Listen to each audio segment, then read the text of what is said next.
త్రివక్రని కృష్ణస్పర్శ తగిలిన తర్వాత ఆయన పాదముతో తొక్కాక కూడా ఇటువంటి వాంఛ ఉండిపోయిందా? మీరు భాగవతాన్ని చాలా జాగ్రత్తగా అర్థం చేసుకోవాలి. ఒకసారి త్రివక్ర వంకరలు పోయాయి అనుకోండి. త్రివక్ర అంటే ఏమిటో తెలుసా అండి? మనసులో ఒక మాట, శరీరంతో ఒకటి చేయడం, నోటితో ఒకటి చెప్పడం. లోపలేమో వచ్చాడరా దుష్టుడు అనుకుంటాడు, చేత్తోనేమో ఇలా అనడానికి మనసొప్పక అంటాడు. అంటే నమస్కారం పెట్టాడా అంటే నమస్కారం పెట్టడానికి ఇలా పెట్టడానికి వాడికి ఇష్టం ఉండదు అందుని అంటాడు. పెట్టాడో తెలియదు, పెట్టలేదో తెలియదు, కాబట్టి ఇలా అంటాడు. మనసులో దుష్టుడు వచ్చేసాడంటాడు. శరీరంతో నమస్కారం చేసినట్టు ఉంటాడు. నోటితో వచ్చేసారేంటండి అంటాడు. సంతోషించాడో తెలియదు, ఏడుస్తున్నాడో తెలియదు. కాబట్టి ఇప్పుడు ఏమైనట్టు? మూడింటినందు మూడు వంకర్లు. ఎప్పుడు ఈ మూడు ఒకలా ఉండవు. లోపల ఎలా ఉన్నాడో పైన అలా ఉండడు. ఎప్పుడూ మూడు వంకర్లతో ఉంటాడు. ఈ మూడు వంకర్లు తీసేయడమే కుబ్జతనాన్ని తీసేయడం. ఇది పోయి ఏకత్వం వచ్చేసింది అనుకోండి, ఈశ్వర స్పర్శ తగిలిన వాడు ఏమడుగుతాడు? ఎప్పుడూ ఈశ్వర సేవే అడుగుతాడు. కాబట్టి వేళాపాల ఉండదు దానికి. మధ్యాహ్నమైనా సాయంకాలమైనా పొద్దున్నైనా ఖాళీ దొరికింది అనుకోండి, గభాలన టేబుల్లోంచి ఒక పుస్తకం తీసి సాంబ సదాశివ సాంబ సదాశివ సాంబ సదాశివ సాంబ శివ అనుకుంటూ ఏదో చదువుకుంటుంటాడు. మళ్ళీ ఎవడో తెచ్చి ఫైల్ టేబుల్ మీద పెట్టాడు అనుకోండి, రాస్తాను లేవా అని చెప్పి ఫైల్ రాసు. అదేంటండి 12:10కి మీరు సాంబ సదాశివ అనడం ఏంటండి అంటే, అలా పుస్తకం కూడా చదవక్కర్లేదు. ఒక్కొక్కసారి ఇక్కడే అలా కూర్చుని ఖాళీ ఒక్క నిమిషం దొరికింది అనుకోండి, అలా శ్రీశైలం వెళ్ళిపోతాడు. అలా ఒక్క క్షణం ఖాళీ దొరికింది అనుకోండి, పిఠాపురం వెళ్ళిపోతాడు. అలా ఒక్క క్షణం ఖాళీ దొరికింది అనుకోండి, కాశీ వెళ్ళిపోతాడు. ఎందుకు వెళ్ళిపోతాడు అంటే, ఆ మనస్సుకి అది అలవాటు, అక్కడికే వెళ్ళిపోతుంది. అలా వెళ్ళిపోవడం అలవాటైపోయిన మనస్సులా ఇప్పుడు త్రివక్ర వంకర్లు పోగానే ఆవిడ ఈశ్వరుడు యొక్క కైంకర్యం అడుగుతోంది, రమ్మంటోంది ఇంటికి. కంసమధయ్యాకొస్తానంటున్నాడు అంటే అజ్ఞాన సంహారం పూర్తయిపోవాలి. అందుకని అప్పుడు వస్తానని ఆయన మాట ఇచ్చాడు తప్ప ఆమె యందు దోషములు పట్టకూడదు మీరు. ఆయన ఒక మాట అన్నాడు కృష్ణుడు, అవును నేను పాంధుడను అన్నాడు. ఇదొక చిత్రమైన మాట భాగవతంలో. పాంధుడంటే ఇల్లు లేనివాడు. ఆత్మకి ఇల్లు ఏమిటండి? అది పరివ్యాప్తమై ఉంటుంది. అందుకని దానికి ఇల్లు అక్కర్లేదు. కానీ అది అప్పుడప్పుడు ఇందులోకి వచ్చి కొన్నాళ్ళు ఉంటూ ఉంటుంది. అందుకని ఇందులోకి వచ్చి వెళ్ళిపోతూ ఉంటుంది. కానీ దీనికి చెందినది కాదు. భార్య భర్త అంటాం, కానీ శాస్త్రమునందు మాత్రం భార్య భర్త ఉండరు, ఒక్కడే ఉంటాడు. ఎవరో తెలుసా అండి? అందరూ స్త్రీలే. అందరూ ఎవరిని పొందాలి? అందరికీ ఒకడే భర్త, జగద్భర్త. ఎవరు వాడు? పతిం విశ్వస్యాత్మేశ్వరగుం శాశ్వతగుం శివమచ్యుతం. వాడు విశ్వేశ్వరుడు లేదా నారాయణుడు. మీరు ఏ పేరు పెట్టి పిలవండి, దానికి ఏం అభ్యంతరం లేదు. వాణ్ణి పొందాలి. కాబట్టి ఇప్పుడు స్త్రీయా పురుషుడా? స్త్రీగా చెప్తారు, ఎందుకంటే వాడిని పొందాలి కాబట్టి పురుషుణ్ణి. మీరు అందుకే చూడండి, మీకు ఎక్కడ ఉండదు. ఒక్క వీర వెంకట సత్య నారాయణ స్వామి వారు మాత్రం ఇంతంత గండు మీసాలు ఎట్టుకుని ఉంటాడు. ఎందుకు అలా ఉండడం అంటే ఆయన పురుషుడుగా ఉంటాడు. అంటే ఇప్పుడు ఎందుకు వెళ్ళారు మీ అందరూ? ఆయన్ని పొందుటకు. ఆయన సత్యము, మారనివాడు. మారుతున్నది శరీరము. మారుతున్న శరీరమునందు నీవు ఉండి మారని తత్వమైన భగవంతుణ్ణి అందుకోవాలి. ఇది ఎవరికో లోపల ప్రచోదనం అవుతుంది. అలా ఎవరికి ప్రచోదనమైందో వాళ్ళకి కృష్ణ పరమాత్మ యొక్క వేణునాదము వినపడినది. కాబట్టి వీళ్ళకి ఏమైంది? అనంగవర్ధనమైనది. పైకి కథ ఎలా ఉంటుంది? కామోద్రేకము కలిగినట్టు ఉంటుంది. ఇది కామమా? వాళ్ళు అడుగుతున్నది మోక్షమా అంటే మోక్షం. కాబట్టి ఇప్పుడు వీళ్ళందరూ ఎవరు? ఆత్మసుఖమును అభిలషిస్తున్న వాళ్ళు. ఆత్మానందము ఎలా ఉంటుంది? వాక్కు చేత చెప్పడం కుదరదు. కాబట్టి ఇప్పుడు దీన్ని ఎలా చెప్పాలి? మధుర భక్తితో చెప్పాలంతే. మధుర భక్తిని ఎలా చెప్తారు అంటే నాయిక నాయకుల వలన చెప్తారు. అందుకే మీకు గమ్మత్తు తెలుసా అండి? మహాజ్ఞానులైపోయి ముక్త పురుషులైపోయి మోక్షాన్ని పొందడానికి అధికారులైపోయి ప్రారబ్ధం కోసం శరీరంలో ఉన్న మహాపురుషులందరూ కూడా ఒకే రకమైనటువంటి గీతాలు రచిస్తారు. అందులో ఏముంటుందో తెలుసా అండి? తాను నాయిక, పరమేశ్వరుడు నాయకుడు. ఎలాగైనా నన్ను నువ్వు పొందు అని రాసుకుంటారు. రమణ మహర్షి అరుణాచలేశ్వరుణ్ణి ఉద్దేశించి అరుణాచల అక్షర మనమాల అని ఒక గేయం రాశారు. నేను ఆడదాన్ని, నువ్వు పురుషుడివి, మన ఇద్దరికీ పెళ్లి జరగాలి, నన్ను నువ్వు పొందకపోతే ఎలాగా అని రాశారు. అంటే రమణ మహర్షికి తెలియదు ఆయన పురుషుడని. ఆయనకి తెలీదా అరుణాచలేశ్వరుడు పురుషుడని? అంటే అది అసంబద్ధమైన మాట. జ్ఞాని ప్రవర్తన ఎలా ఉంటుందో తెలుసా అండి? చాలా గమ్మత్తుగా ఉంటుంది. శేషాద్రి స్వామి రమణ మహర్షిని ఓ మాట అడిగారు. అరుణాచలేశ్వరుణ్ణి ఆరాధన చేయడం వల్ల అరుణాచలేశ్వరుడి అనుగ్రహం తొందరగా కలుగుతుందంటారు, ఏమంటావు అంటే? రమణుల స్థితిని చూద్దాం అనుకున్నారు. ఆయన ఏం మాట్లాడలా. ఓ 20 మాటలు అడిగారు. అడిగాక అన్నారు, ఎవరు ఎవరిని పూజిస్తారు అన్నారు. ఉన్నదొక్కటే వస్తూ ఎవరెవరిని పూజిస్తారు అంటే జ్ఞాని ఆ స్థాయికి చేరిపోతాడు. ఇది ఆత్మస్థితిని తెలుసుకోవడానికి వెడుతున్న వాడి లక్షణం.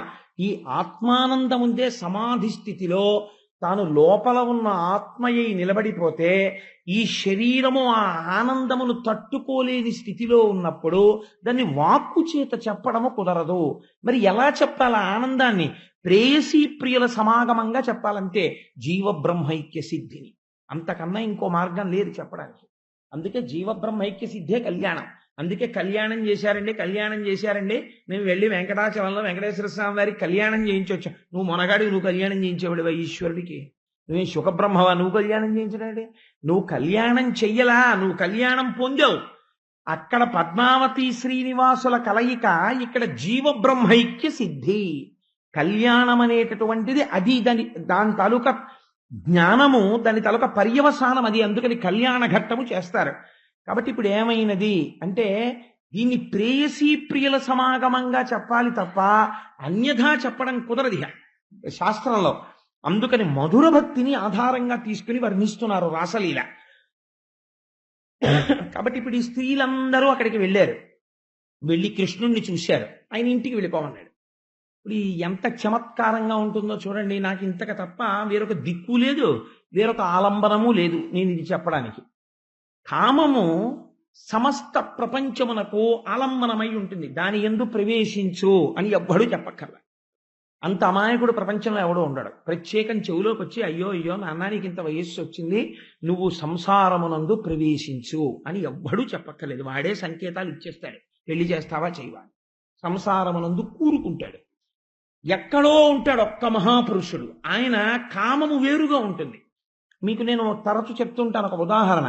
రామకృష్ణ పరమహంసతో కాపరానికి శారదాదేవి వెళ్ళారు. వెళితే ఆయన వచ్చి అన్నారు, ఎదురొచ్చి, శారదా నువ్వు కాపరానికి వచ్చావు, నిజమే, నేను నీకు తాళి కట్టాను, నువ్వు నా భార్యవి. ఇలా నీకు నాకు కూడా ఎందరో భర్తలున్నారు, ఎందరో భార్యలున్నారు కోట్ల జన్మల నుంచి.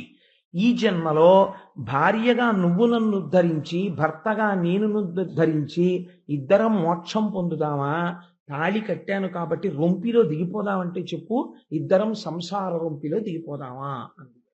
శారదాదేవి అంది, లేదు, ఇద్దరం ఉద్ధరించుకుందాం ఒకళ్ళనొకళ్ళం. నేను మిమ్మల్ని ఎప్పుడూ సంసారములోకి లాగను. అంతే ఆ దాంపత్యం. దేనికి పనికొచ్చింది? ఆయనకి ఆవిడలో కాళికాదేవి కనపడేది, ఆవిడికి ఆయనలో ఆచార్యుడు కనపడేవారు. ఇద్దరూ మోక్షం పొందేది.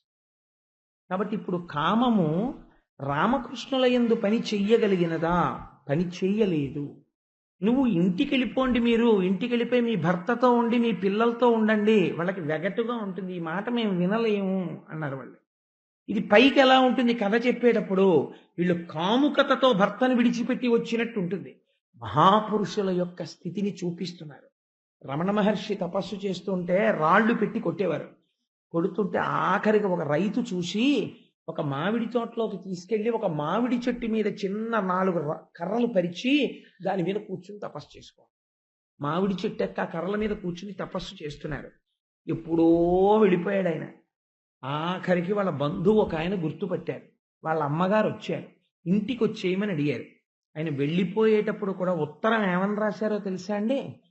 ఆయన వెళ్ళిపోయే ముందు ఆత్మజ్ఞానం వచ్చిన వాడి నోటి వెంట వచ్చే మాట ఎంత గమ్మత్తుగా ఉంటుందో చూడండి. ఇది దాని నిజస్థానమును భర్తను వెతుక్కుంటూ వెళ్ళిపోవుచున్నది. దీని కొరకై ఎవ్వరూ అన్వేషించవలసిన అవసరము లేదు. ఈ డబ్బాలో తీసుకోబడినటువంటి డబ్బుతో ఫీజు కట్టబడలేదు. కాబట్టి దీని కొరకు అంటే ఇది నా కొరకంట లేదు, ఫాల్స్ నేను చూపించట్లేదు, అసలు నేను తెలుసుకున్నారు ఆయన. కాబట్టి దీని కొరకు అన్వేషించవద్దు. కింద సంతకం లేదు. ఎందుకని? నామరూపాలతో ఆయనకి ఇప్పుడు సంబంధం లేదు. అంతటా పరివ్యాప్తమైన ఆత్మతో సంబంధం. అమ్మగారు వచ్చి ఇంటికి రమ్మన్నారు. రమ్మంటే ఆయన అన్నారు, ఎవరు అమ్మ, ఎవరు పిల్లాడు, ఎక్కడికి రావడం, ఆయన వెళ్ళలేదు, అరుణాచల గుహల్లో ఉండిపోయారు. కాబట్టి ఇంటికి రా అన్న మాట వాళ్ళకి చిత్రంగా ఉంటుంది. ఏమిటి ఇల్లు, ఎవరు భార్య, ఎవరు పిల్లలు, ఎన్ని కోట్ల జన్మల నుంచి ఉన్నాయి ఈ సంబంధాలు, ఏమిటా మమకారాలు. కాబట్టి ఈశ్వరుణ్ణి చెందడానికి ఈ జన్మ తప్ప ఈ జన్మ సంసారము కొరకు కాదు అని వారు నిర్ధారణకు వస్తారు.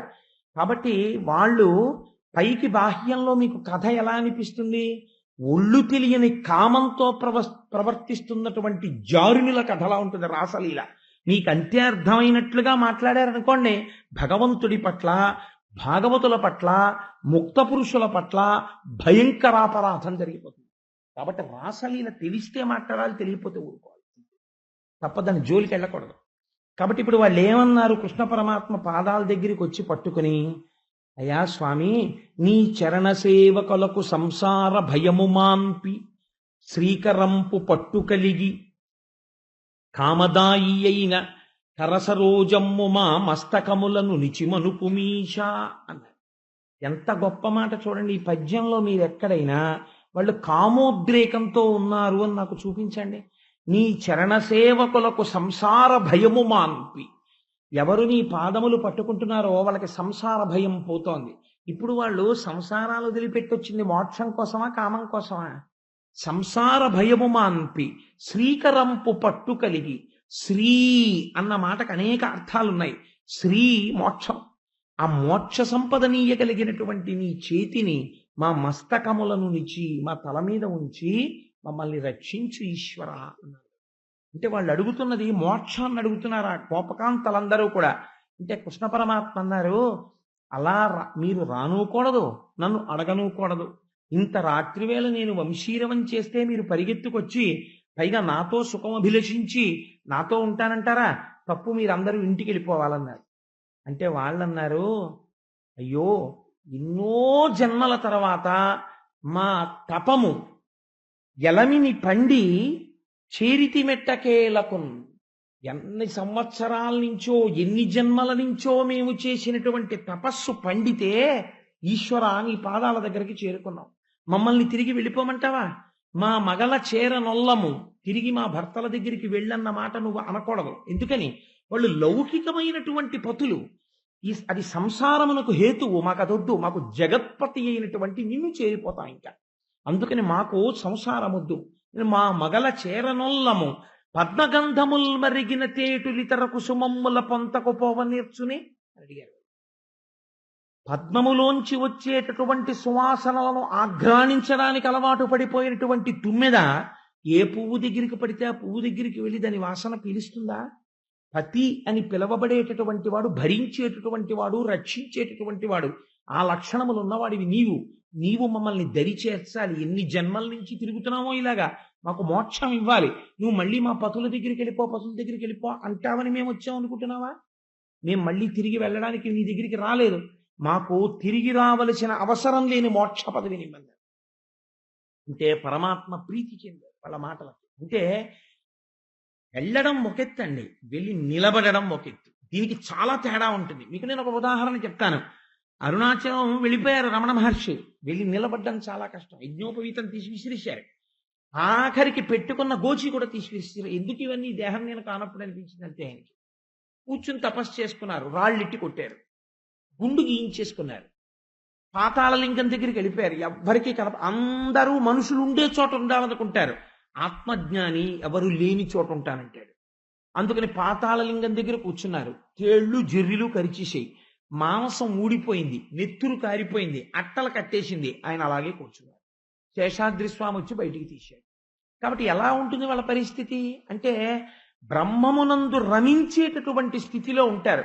ఇప్పుడు ఈ స్థితిని తట్టుకోగలిగితే, వైరాగ్యము అంత గట్టిగా నిలబడితే, విడిచిపెట్టగలిగితే, తపస్సునందు నిలబడితే భగవంతుడే కావాలని ఇక్కడే కనపడతాడు ఈశ్వరుడు. అప్పుడు పొందేటటువంటి ఆనందం ఏది ఉంటుందో దాన్ని సింబలైజ్ చేస్తారు, అంటే సంకేతిస్తారు. దాన్ని ఎలా సంకేతిస్తారంటే ప్రియుడు ప్రేయసి ఇద్దరూ కలిసి ఆడుకుంటున్నట్టుగా చూపిస్తారు. అంటే ఇప్పటి వరకు జీవుడు అనబడ్డవాడు బ్రహ్మముతో ఐక్యము చెందుతాడు. ఈ జీవ బ్రహ్మైక్యమునందు కలిగేటటువంటి ఆనందానుభూతి ఏది ఉందో అది ప్రేయసీ ప్రియుల సమాగమమునందు కలిగేటటువంటి ఆనందముగా చూపిస్తారు. కాబట్టి రాసలీలలో మీకు పైకి ఎలా కనపడుతుంది? అనేక మంది గోపకాంతలు కృష్ణుడు కలిసి ఆడుతున్నట్టు కనపడుతుంది. కానీ అది నిజమా? సంకేతిస్తున్నారు. అది బ్రహ్మానందమును వాళ్ళు అనుభవిస్తున్నారు. కాబట్టి ఇప్పుడు ఏమంటారు? నడుములు వీగియాడ, చిరునవ్వులు నివ్వటిలింగ, హారముల్ విడివడ, చూట్కి మెరుంగులు పర్వ, మేఖలల్ వదల, ఘర్మముల్ నొడమ, శృతుల్ కురుల్ చెలింప, శృతిభూషణముల్ చెలింప సకృష్టలై, పడత కొలాడు చుంచలగి పాడిరి మేఘ తటిల్లతా ప్రభన్ అంటారు. మేఘం మీద మెరుపులు ఎలా ఉంటాయో అలా వాళ్ళందరూ కలిసి కృష్ణుడితో ఆడుతున్నారు. ఒక కృష్ణుడితో ఇన్ని వేల మంది ఎలా ఆడతారు? ఏకకాలమునందు బ్రహ్మైక్య సిద్ధిని ఇంతమంది భాగవతులు ఎలా పొందగలుగుతున్నారు? అంగనామంతరే మాధవం మాధవం మాధవం చాంతరే నంగన దిదా కల్పకౌ మండలే మధ్యగౌ సంజ్ఞగౌ వేణునా దేవకీ నందన. గోపిక గోపిక గోపిక గోపిక మధ్యలో కృష్ణుడు, కృష్ణుడు కృష్ణుడు మధ్యలో గోపిక. ఎంతమంది అయినా ఏకకాలమునందు మోక్షానుభవాన్ని పొందుతారు. ఇంతమందితో కలిసి కృష్ణుడు ఆడుతున్నాడు రాసక్రీడ. ఇంతలోనే కొంతమంది గోపకాంతలు చూసి వీణలు మీటుతున్నారు, కొంతమంది మృదంగధ్వని చేస్తున్నారు. వీళ్ళందరూ ఆడుతుంటే నడుములు వీగియాడ, వీళ్ళ నడుములన్నీ కదిలిపోతున్నాయి. నడుములు వీగియాడ, చిరునవ్వులు నవ్విటిలింగ, ఆ చిరునవ్వులు నవ్వుతూ ఉన్నారు. హారముల్ సుడివడ, ఆ వేసుకున్న హారాలన్నీ పెనవేసుకుపోయాయి. మేఖలల్ వదల, శృతిభూషణముల్ చెల్లింప, కురుల్ చెల్లింప, ఆ వెంట్రుకలన్నీ కదిలిపోతున్నాయి. చెవులకు పెట్టుకున్న ఆభరణాలు కదిలిపోతున్నాయి. ఘర్మముల్ నొడమ, ఒంటికి చెమట పట్టేసింది. పళ్ళతొకలు ఆడుచుంచలగి పాడిరి మేఘ తటిల్లతా ప్రభన్. ఇదంతా ఎక్కడిది? యోగ విద్యలో ఆత్మానుభవాన్ని పొందే ముందు అష్టాంగ సిద్ధి జరుగుతుంటే లోపల నుంచి పుట్టేటటువంటి విపరీతమైనటువంటి స్వేదము, వినపడేటటువంటి మురళీనాదాలు, వీణలు పలుకుతున్నట్టుగా వినపడేటటువంటి ధనులు, ఇవన్నీ ఆత్మానందాన్ని పొందే ముందు అష్టాంగయోగ సిద్ధిలో సాధకుడు పొందేటటువంటి అనుభవాల్ని హేచరీ గుర్తులుగా, పాదగుర్తులుగా, రాసలీలాంతర్గతంగా వ్యాస భగవానుడు ఏది చెప్పడం కుదరదో వాక్కుతో దాన్ని తీసుకొచ్చి ఇంత గొప్ప రాసలీలగా వర్ణించి చూపిస్తున్నాడు. కాబట్టి గోపకాంతలందరూ కలిసి కృష్ణుడితో కలిసి రాసలీలానందాన్ని పొందుతున్నారు. జీవులు సంసార సుఖాన్ని పొందుతుంటే ఎవరు తప్పట్లు కొట్టరు, ఎవరు పొంగిపోరు. అది పశు ప్రవర్తన, దానికి ఎవడూ పొంగిపోక్కర్లేదు. ఇప్పుడు చూశారట దీన్ని. హరిణీ నయనలతోడను హరిరాస క్రీడ చేయనంబర వీధిన్, సురనాథులు భార్యలతో శౌరిది విమానముల నెక్కి చూచిరిలేశ. మోక్షాన్ని పొందుతున్న వాణ్ణి చూసి ఇన్ని జన్మల తర్వాత ఈశ్వరుడితో ఐక్యం అవుతున్నాడని దేవతలందరూ పొంగిపోతారట. ఎవరా దేవతలు? ఎక్కడుంటారు? ఈ శరీరంలోనే ఉంటారు. ఒక్కొక్క అవయవం దగ్గర ఒక్కొక్క దేవత ఉంటాడు. అన్నిటికన్నా అందుకే దరిద్రమునకు హేతు ఎక్కడి నుంచి వస్తుందో తెలుసా అండి? ప్రపంచంలో దరిద్రం రావడానికి ప్రధాన కారణములలో ఒకటిగా ఏది చెప్తారంటే కాలు మీద కాలేసి రుద్దుకుని కడుక్కోవడం. అలా ఎవడు కడుక్కుంటాడో వాడి ఇంట్లో దరిద్రం కూర్చుంటుంది. కాలు మీద కాలు వేసి రుద్దకూడదు. దేవతలు పాదములను పట్టి ఉంటారు. అందుకే పాదాలకి నమస్కారం చేస్తారు. ఎవరిదైనా వాళ్ళ యొక్క ఉపాసన బలం పాదములలో ఉండేటటువంటి నాడులను పట్టి ఉంటుంది.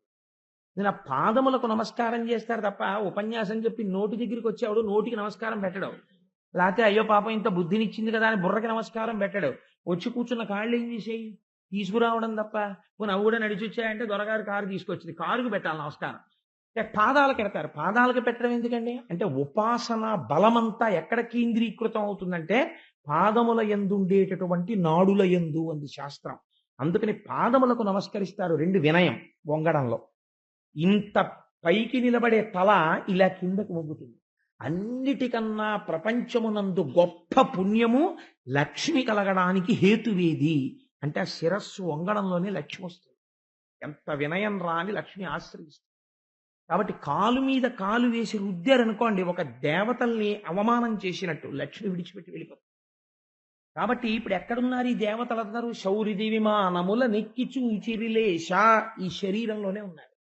ఇన్నాళ్ళకి వీడు ఈ శరీరంతో, అందుకే దీన్ని ఋతుమంతము అంటారు. అందుకే ఉదయం భోజనం చేస్తే మధ్యాహ్నం సత్యం తృప్తేన పరిశించామి, రాత్రి పలహారం చేసేటప్పుడు ఋతంత్వా సత్యేన పరిశించామి. ఇది ఋతుమంతము. ఇందులో ఉండి సత్యాన్ని తెలుసుకుంటున్నాడు.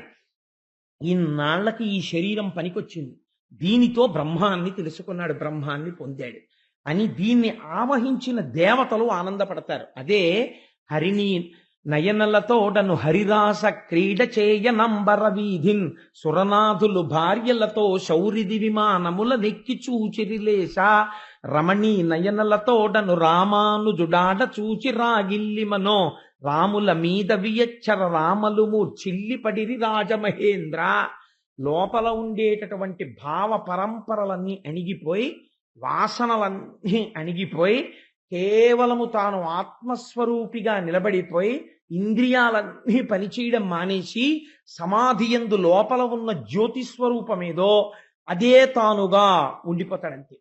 ఆ ఉండిపోయినప్పుడు ఎంత ఆనందాన్ని పొందేస్తుంటాడంటే ఆ ఆనందము చేత ఈ శరీరము పోషింపబడుతుంటుంది.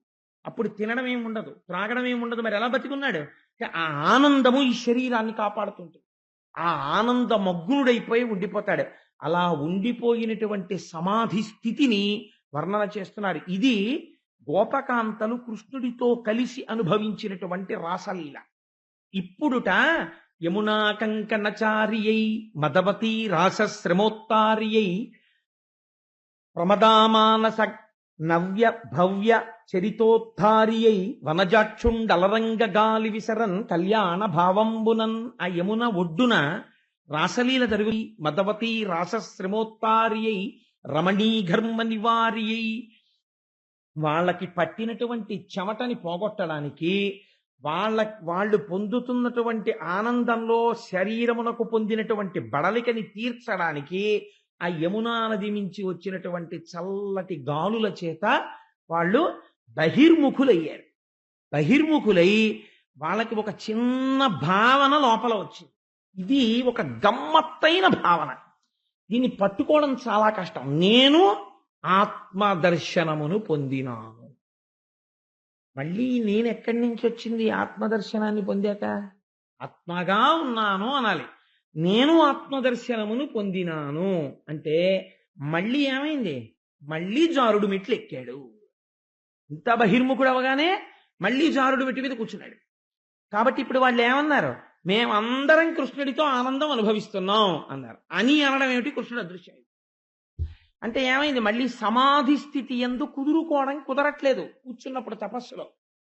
ఇప్పుడు వాళ్ళ బాధ ఎలా ఉంటుందో తెలుసా అండి? ఇదే పిచ్చాళ్లే ఉన్నాడండి. అందుకే సాధారణంగా బ్రహ్మజ్ఞానికి ఉన్మత్తుడు అని పేరు. పిచ్చివాళ్లే ఉంటాడు, అలా వెళ్ళిపోతూ ఉంటాడు, ఒక చోట ఉండడు, ఏవో తనలో తాను చదివేసుకుంటూ ఉంటాడు, ఎవ్వరూ లేని చోట కూర్చుంటాడు, ఏమిటో తనలో తాను చెప్పుకుంటూ ఉంటాడు, నవ్వేసుకుంటూ ఉంటాడు. ఆ బ్రహ్మముతో అనుసంధానం అయిపోతుంటాడు, బాహ్య ప్రపంచముతో అనుసంధానం ఉండదు. ఇది పిచ్చివాళ్లే కనపడుతుంది. కాబట్టి పిచ్చాడు, ఉన్మత్తుడు అంటారు. వీళ్ళ స్థితి ఎలా అయిపోయిందో చూడండి. వీళ్ళు ఇప్పుడు కృష్ణుడు కావాలి. వీళ్ళకి ఎవరిని అడుగుతున్నారో తెలుసా అండి? ఎవరిని అడగాలి కృష్ణుడు కావాలంటే? మనుషుల్ని వెళ్ళి అడగాలి. కాబట్టి కృష్ణుడు ఎక్కడున్నాడండి? వీళ్ళు కృష్ణుడు కావాలని మనుష్యుల్ని అడగట్లేదు.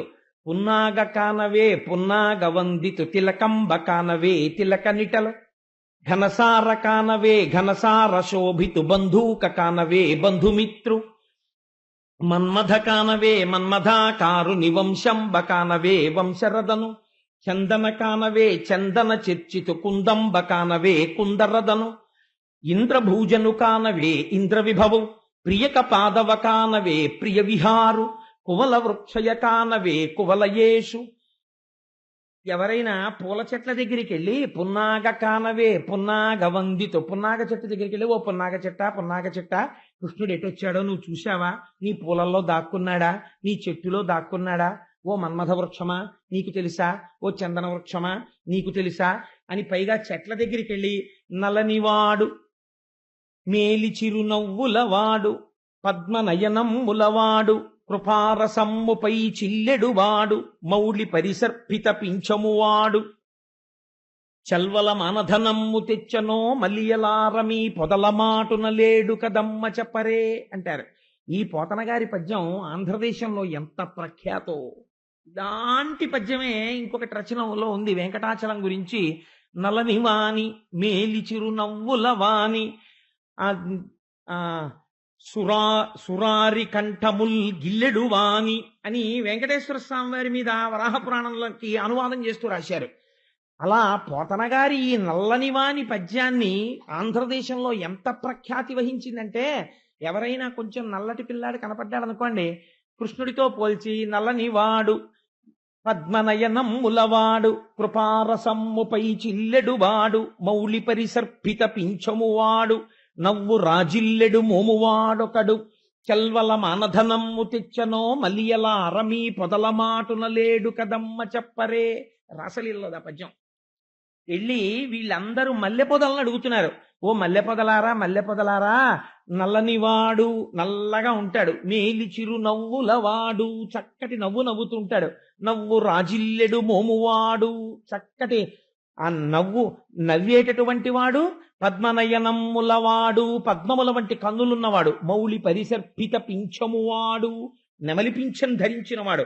ప్రయత్నపూర్వకంగా పోతన గారు ఈ మాట ఎందుకు వాడారో తెలుసా అండి?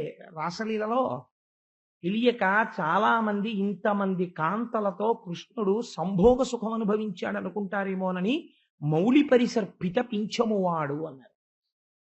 ప్రపంచంలో ఎవరైనా ఓ కాకీకో ఓ పావురాయికో లేకపోతే ఏదైనా ఈక తీసుకొచ్చి తలలో పెట్టుకునేటటువంటి వాడు ఉంటాడంటే, ఈక అంటే ఏమిటో తెలుసా? వెంట్రుక. పక్షికి ఈక పక్షి వెంట్రుక. పక్షి వెంట్రుక తీసుకొచ్చి తల మీద పెట్టుకుంటాడు ఎవడైనా, ఇది చాలా బాగుందండి నాకు అలంకారంగా ఉంటుందని. మరి కృష్ణ భగవానుడు ఎందుకు పెట్టుకున్నట్టు నెమలి ఈక అంటే దాని వెనకాతల ఒక పెద్ద రహస్యం ఉంది. రాసలీల రేపొద్దున్న తెలియక ఎవరైనా తప్పుగా అర్థం చేసుకుని దుష్ప్రచారం చేస్తారేమోనని ఆయన అనేక మంది భార్యలతో ఉన్నట్టుంటాడు. ఆయన అస్కలిత బ్రహ్మచర్యాన్ని నిరూపించడానికే నెమలీక పెట్టుకుంటాడు. సృష్టి మొత్తం మీద స్త్రీ పురుషుల మధ్య సంభోగం లేకుండా పిల్లల్ని గని ఏకైక ప్రాణి నెమలి. నెమలి వర్షాకాలం నల్లటి మబ్బులు పట్టి ఇంకా వర్షం పడుతుందనగా ఆకాశం మెరుపులు మెరుస్తుంటే మగనెమలి పింఛం విప్పి నాట్యం చేస్తుంది.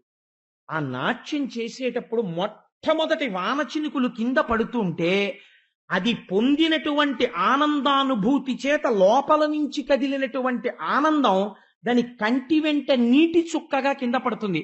అది పడుతున్నప్పుడు ఆడనెమలి వచ్చి దాన్ని నోరు పట్టి తాగి గర్భం ధరిస్తుంది తప్ప దానికి భౌతికమైనటువంటి సంపర్కం లేదు.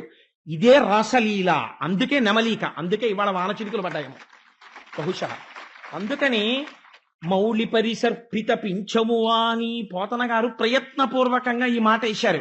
మీరందరూ కృష్ణుడు ఆడవాళ్లతో కలిసి తిరుగుతున్నాడు జులాయిగా అనుకుంటున్నారేమో, ఆయన పరబ్రహ్మమై జీవబ్రహ్మైక్య సిద్ధినిస్తున్నాడు. అప్పుడు వాళ్ళందరూ మళ్ళీ కృష్ణ పరమాత్మ యొక్క అనుగ్రహాన్ని పొందారు, జలక్రీడలు ఆడారు, అందరూ జీవబ్రహ్మైక్య సిద్ధిని అనుభవించినారు. దాన్ని రాసలీల అని పిలుస్తారు.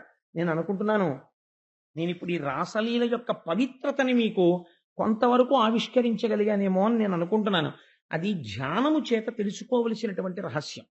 అయితే మీకు నేను ఇక్కడ ఒక మాట చెప్తాను. సామాన్యంగా శ్రోత మనస్థితి ఎలా ఉంటుందో పసిగడతారు ఋషులు. 1కి 10 మాటలు పరీక్షిత్ రాసలీలలో ప్రశ్న వేస్తాడు. నువ్వు ఎంత చెప్పినా నాకు అర్థం కావట్లేదు, ఇలా పరకాంతలతో కలిసి ఎలా ఆడాడు కృష్ణుడు, ఎలా ఆడాడని అదే ప్రశ్న వేస్తే ఆఖరణ వ్యాసుడు ఒక మాట చెప్తాడు. నేను నీకొక్క మాట చెప్తాను. ఈశ్వరుడి లీల లోపల ఉండేటటువంటి జ్ఞానము నీకు అందుకోలేని స్థితి అయితే ఒక విషయాన్ని నువ్వు జ్ఞాపకం పెట్టుకో. అగ్నిహోత్రం ఉన్నది, అగ్నిహోత్రాన్ని తీసుకెళ్లి శవం మీద పెట్టారనుకోండి, కాల్చేస్తుంది. శవాన్ని కాల్చినటువంటి అగ్నిహోత్రం మళ్ళీ వెళ్ళి ఎక్కడైనా తలస్నానం చేస్తుందా? లేదు. శవాన్ని కాల్చిన అగ్నిహోత్రానికి అపవిత్రత లేదు. మీకు వంట చేసి పెట్టింది అగ్నిహోత్రం, పుణ్యం వచ్చిందా? పుణ్యం లేదు. యజ్ఞంలో అగ్నిహోత్రం ఉంది, మీరు స్వాహ అంటూ దేవతలకు ఇచ్చారు. ఇప్పుడు ఆ అగ్నిహోత్రానికి ఏమైనా గొప్పతనం ఉందా? లేదు. శవాన్ని కాల్చినా అగ్నిహోత్రం అపవిత్రత లేదు. యజ్ఞమునందు కొత్తగా పవిత్రత లేదు, అపవిత్రత లేదు. ఏ పనులు చేసినా అగ్ని మాత్రము అగ్నిగానే నిలబడుతుంది. ఆ వస్తు సంపర్కం అగ్నికి లేదు. కృష్ణుడు కూడా అలా నువ్వు భావించగలిగితే రాసలీల నీకేమి ఇబ్బంది అని అడిగాడు. ఆ స్థాయిలో నువ్వు ఆలోచించు. కృష్ణుడు అనగా అగ్నిహోత్రము కాబట్టి ఎవరిని ఎలా ఉద్ధరించాలనుకున్నాడో అలా ఉద్ధరించాడు. ఉద్ధరిస్తే నీకెందుకు కలగాలి బాధ? ఈశ్వరుడికి ఏ సంపర్కము లేదు. అందుకే నెమలీక పెట్టుకున్నాడు, అగ్నిహోత్రమై ఉన్నాడు. నీ కంటికి అగ్నిహోత్రం పవిత్రత పాడవకుండా కనపడుతోంది. కృష్ణుడి విషయంలో నీకు అలా ఎందుకు కనపడదు? కనపడకపోతే అది నీ దృష్టి దోషం తప్ప కృష్ణ దోషం కాదది. కాబట్టి నువ్వు అలా విను, అప్పుడు రాసలీల నిన్ను ఉద్ధరిస్తుంది. కాబట్టి ఆ రాసలీల అంత పరమపావనమైనటువంటి ఘట్టము. ఈ రాసలీల పూర్తయిపోయిన తర్వాత కృష్ణ పరమాత్మ మళ్ళీ ఆ బృందావనాన్ని చేరుకుంటారు. చేరుకున్న తర్వాత కంసుడు చాలా ఆందోళనలో ఉన్నాడు. కృష్ణుడు ఎక్కడ పెరుగుతున్నాడని. ఈలోగా కంసుడు మరణించవలసిన సమయం ఆసన్నమైపోయిందని తెలుసుకున్న నారదుడు వచ్చాడు. మళ్ళీ వచ్చి ఒక మాట చెప్పాడు. కంసా, ఇన్నాళ్ల నుంచి నిన్ను చంపేవాడు ఎక్కడ ఉన్నాడని కదా నువ్వు చూస్తున్నావు. నేను చెప్పేస్తున్నాను, వసుదేవుడి కడుపునే పుట్టాడు. ఈ వసుదేవుడే కారాగారం తలుపులు తెరుచుకుంటే యమునా నదిని దాటించి నందవ్రజంలో నందుడి దగ్గర పడుకోబెట్టాడు. ఇతని కొడుకే నిన్ను చంపేవాడు అష్టమగర్భంలోనే పుట్టాడన్నాడు. అనగానే వీడి ఇంకా తర్వాత మాట వినలేదు. కత్తి తీసి ముందా వసుదేవుణ్ణి చంపేస్తాను, అనవసరంగా వదిలేశాన్ని వెళ్ళిపోతున్నాడు. పిలిచి అన్నాడు, ఇప్పుడు నువ్వు వసుదేవుణ్ణి చంపేస్తే నీ మృత్యువు పోతుందా? ఎందుకు వసుదేవుణ్ణి దేవకీదేవిని చంపడం అంటే వాడికి కక్షాగలేదు. ఎలా ఉంటుందో చూడండి మనస్థితి. క్షమార్పణ చెప్పి వదిలేడు కృష్ణుడు పుట్టినప్పుడు. ఇప్పుడు మళ్ళీ వాళ్ళిద్దరిని తీసుకొచ్చి బంధించేయమన్నాడు. మళ్ళీ తీసుకొచ్చి బంధించేశారు. బంధించిన తరువాత నారదుడు ఒక మాట చెప్పాడు. నువ్వు ఇలా బంధువులందరికీ ఎందుకు ద్వేషింపబడ్డావో నీకు నేను నీ జన్మ రహస్యం చెప్తాను విను. ఈ విషయాన్ని మీరు చాలా జాగ్రత్తగా గమనించాలండి. చాలా మంది ఓ మాట అంటుంటారు, ఏమండి మా వంశంలో ఒక మహాపురుషుడు పుట్టాలంటారు. మహాపురుషుడు పుట్టాలనుకున్నవాడు మహాపురుషుడు పుట్టడానికి కావలసినటువంటి రీతిలో నడువడు ఉండాలి. ఎలా ఉంటే మహాపురుషుడు పుడతాడో, ఎలా ఉంటే మహాపురుషుడు పుట్టడో మీకు చూపిస్తాను చూడండి. ఇద్దరిది పతివ్రతా ధర్మమే. ఎంత చమత్కారంగా ఉంటుందో చూడండి. నారదుడు చెప్తున్నాడు ఈ రహస్యాన్ని కంసుడితోటి. నీవారు నీకు శత్రువులు, ఎందుకో చెప్తాను చూడన్నాడు. నీ తల్లి మహాపతివ్రత. ఆమె ఒకనాటి సాయంకాలం పుష్పవాటిక యందు విహరిస్తోంది. ఆవిడికి భర్తృ సమాగమ కాంక్ష కలిగింది. ద్రమిళుడనబడేటటువంటి ఒక గంధర్వుడు ఇతరుల యొక్క మనస్సులు కనిపెట్టగలిగిన వాడు అదృశ్య రూపంలో తిరుగుతున్నాడు. ఆ సమయంలో వాడికి ఇతరుల మనస్సు తెలుసు. నీ తల్లి యొక్క మనస్సుని గ్రహించాడు. ఉగ్రసేనుడి యొక్క రూపంలో వచ్చాడు. ఆవిడికి అనుమానం వచ్చింది, నా భర్త కాడేమో అని. అనుమానం వచ్చిన ఉత్తర క్షణం వాడు తన నిజస్వరూపంతో నిలబడ్డాడు. నిలబడితే ఆవిడ ఆగ్రహించింది. వాడన్నాడు, ఇది అలోమ సంపర్కము. ఎందుచేత అంటే ఈ అనులోమ విధానంలో నేను గంధర్వుణ్ణి, నువ్వు మనుష్యకాంతవి. గంధర్వులు మనుష్యకాంతలతో సుఖం అనుభవించవచ్చు. దానివల్ల ఉత్తేజము, చాలా తేజస్సు కలిగినటువంటి కుమారుడు జన్మిస్తాడు. నీకు నేను ఒక గొప్ప వరం ఇస్తున్నాను. ఎటువంటి గొప్పవాడంటే, ఎంత పరాక్రమవంతుడంటే, ఎంత బుద్ధి కలిగిన వాడంటే అంటున్నాడు. ఆవిడంది, పరమ దుర్మార్గుడా, నా మనస్సులో భర్తృ సమాగమ కాంక్ష తెలుసుకుని నా భర్త రూపంలో వచ్చి నా పాతివ్రత్యం చెడలేదని నాకు కొడుకునిస్తావా? నువ్వు ఎన్ని మాటలు చెప్పినా 1000 మంది సుపుత్రులు కలిగిన కన్నా స్త్రీకి శీలమే గొప్ప. నీవు ఇటువంటి దుర్మార్గమైన పని చేశావు కనుక అని అంటోంది ఆవిడ. వాడికి భయం వేసింది. నన్ను శపిస్తుందేమో అని వాడు గజగజలాడుతూ నిలబడ్డాడు. నీ వలన నాకు కొడుకు పుట్టబోతున్నటువంటి కొడుకు దుర్మార్గుడుగుగాక, ఋషులను ఉద్దేశించుగాక, పరమ కిరాతకుడుగుగాక, 10 కాలముల పాటు రాక్షసుడిగా చెప్పుకునేదరుగాక అంది. వీడిప్పుడు నేను కూడా శపిస్తేనే ఆవిడ సంతోషపడుతుందని తన వారి చేత తాను ద్వేషింపబడుగాక అని వాడి. అందుకని నువ్వు నీ వారి చేత నువ్వు ద్వేషింపబడతావు. నీ అమ్మ నువ్వు పుట్టగానే వరమిస్తుంటే శపించింది. ద్రవిణుడు కూడా శపించాడు. అందుకే నీ బతుకు ఇలా అయిపోయింది. నీ వారన్న వారందరూ నిన్ను చంపేవాళ్లే అన్నారు. అనగానే వాడు బంధువులు లిస్టు రాసుకున్నాడు. రాసుకుని వీళ్ళందరినీ తెచ్చి కారాగారంలో బారేయడం. ఒరే, వీళ్ళందరూ నన్ను చంపేవాళ్లే, నేను వీళ్ళని చంపేస్తానన్నాడు అని అక్రూరుణ్ణి పిలిచాడు. పిలిచి ఒక మాట చెప్పాడు, అక్రూరా నీకు తెలుసు నేను బ్రతకాలనుకుంటున్నాను, కృష్ణుడు చంపాలనుకుంటున్నాడు, అందుకని నువ్వు వెంటనే బయలుదేరి బృందావనానికి వెళ్ళి ఆ కృష్ణుణ్ణి తీసుకురా. ఏమని చెప్తావంటే నీ మేనమామయ్య అయినటువంటి కంసుడు ధనుర్యాగం చేస్తున్నాడు, ఆ ధనుర్యాగం చూడడానికి నువ్వు బయలుదేరి రావలసినది అని ఆహ్వానించి తీసుకురా. ధనుర్యాగం మిషపెట్టి ఆ పిల్లవాడు మధురానగరంలోకి వచ్చిన తరువాత ఏదో రకంగా చంపేస్తాను. కువలయాపీడము అనబడేటటువంటి ఏనుగుంది మన దగ్గర, ఆ ఏనుగుతో తొక్కించేస్తాను. చాణూర ముష్టికులు అనేటటువంటి 2 మల్లులు ఉన్నారు, వాళ్లతో మల్ల యుద్ధం పెట్టి పిల్లలు కాబట్టి చంపించేస్తాను. ఒకవేళ తప్పుకుంటే నేనే చంపేస్తాను, కాబట్టి బెంగలేదు. ఎలాగైనా సరే మామయ్య పిలుస్తున్నాడని తీసుకురా అన్నాడు. ఈ అక్రూరుడు బయలుదేరడానికి ఒప్పుకున్నాడు. వెళ్ళి నేను తీసుకొస్తాను బలరామకృష్ణులు అన్నాడు. అని ఆయన ఏమన్నాడో తెలుసా అండి? శూరులు తొల్లియే విభుని శోభిత పాదనక ప్రభావళించేరి భవాంధకారముల చిక్కక ఉందురు అటిదేవునిన్ వైరముతోడనైన గెలువన్ నన్ను పంపి శుభంబు చేసి నిష్కారణమైన ప్రేమ ఇది కంసుని పోలు సఖుండు కల్గునే అన్నాడు ఆయన. శూరులు తొల్లియే విభుని శోభిత పాదనక ప్రభావళించేరి భవాంధకారముల పొందక ఉందురు అటిదేవుని. జ్ఞానము కలిగినటువంటి వారు, బ్రహ్మమును తెలుసుకోవాలనుకుంటున్న వాళ్ళు ఏ మహాపురుషుడి యొక్క పాదములకు ఉండేటటువంటి బొటనవేలి యొక్క గోటి కాంతిని చూసి అజ్ఞానమును పోగొట్టుకుంటున్నారో అటువంటి మహాపురుషుడైనటువంటి కృష్ణుణ్ణి నా రథం ఎక్కించి తీసుకురమ్మని పంపిస్తున్నాడు. ఎంత వైరంతో అయితేనే ఇలా కృష్ణుణ్ణి రథం మీద కూర్చోపెట్టి తీసుకొచ్చేటటువంటి భాగ్యాన్ని నాకు ఇచ్చినటువంటి కంసుడి లాంటి స్నేహితుడు ప్రపంచంలో ఉంటాడా? ఇంకా ఉండడు. కాబట్టి కంసుని పోలు సఖుండు కల్గుని అని బయలుదేరుతున్నాడు కృష్ణుడి దగ్గరికి. ఇక్కడ మనకు అనుమానం వస్తుంది, మరి అక్రూరుడు ఇంత భక్తి కలిగిన వాడైతే ఇంత భక్తి కృష్ణుడి మీద ఎలా వచ్చింది మధురానగరంలో ఉంటూ కంసుడి రాజ్యంలో? దీనికి ఒక మాట, ఈ అక్రూరుడి యొక్క తల్లిదండ్రుల పేర్లు చాలా గమ్మత్తుగా ఉంటాయి. శ్వఫల్కుడు, గాంధిని వాళ్ళ పేర్లు. గాంధినికి తండ్రి గారు ఉండేవారు. ఆ తండ్రి గారికి ఒక కోరిక, తన పిల్లల కడుపున ఒక మహాపురుషుడు జన్మించాలని. ఆయన ఒక వ్రతం పూనాడు. ఏం వ్రతమో తెలుసా అండి? 365 రోజులు ప్రతిరోజు నేను ఒక ఆవుని దానం చేస్తాను అని 365 రోజులు మాతామహుడు దానం చేశాడు. ఆడపిల్ల తండ్రి ప్రతిరోజు ఒక ఆవు చొప్పున సంవత్సరం పాటు దానం చేశాడు.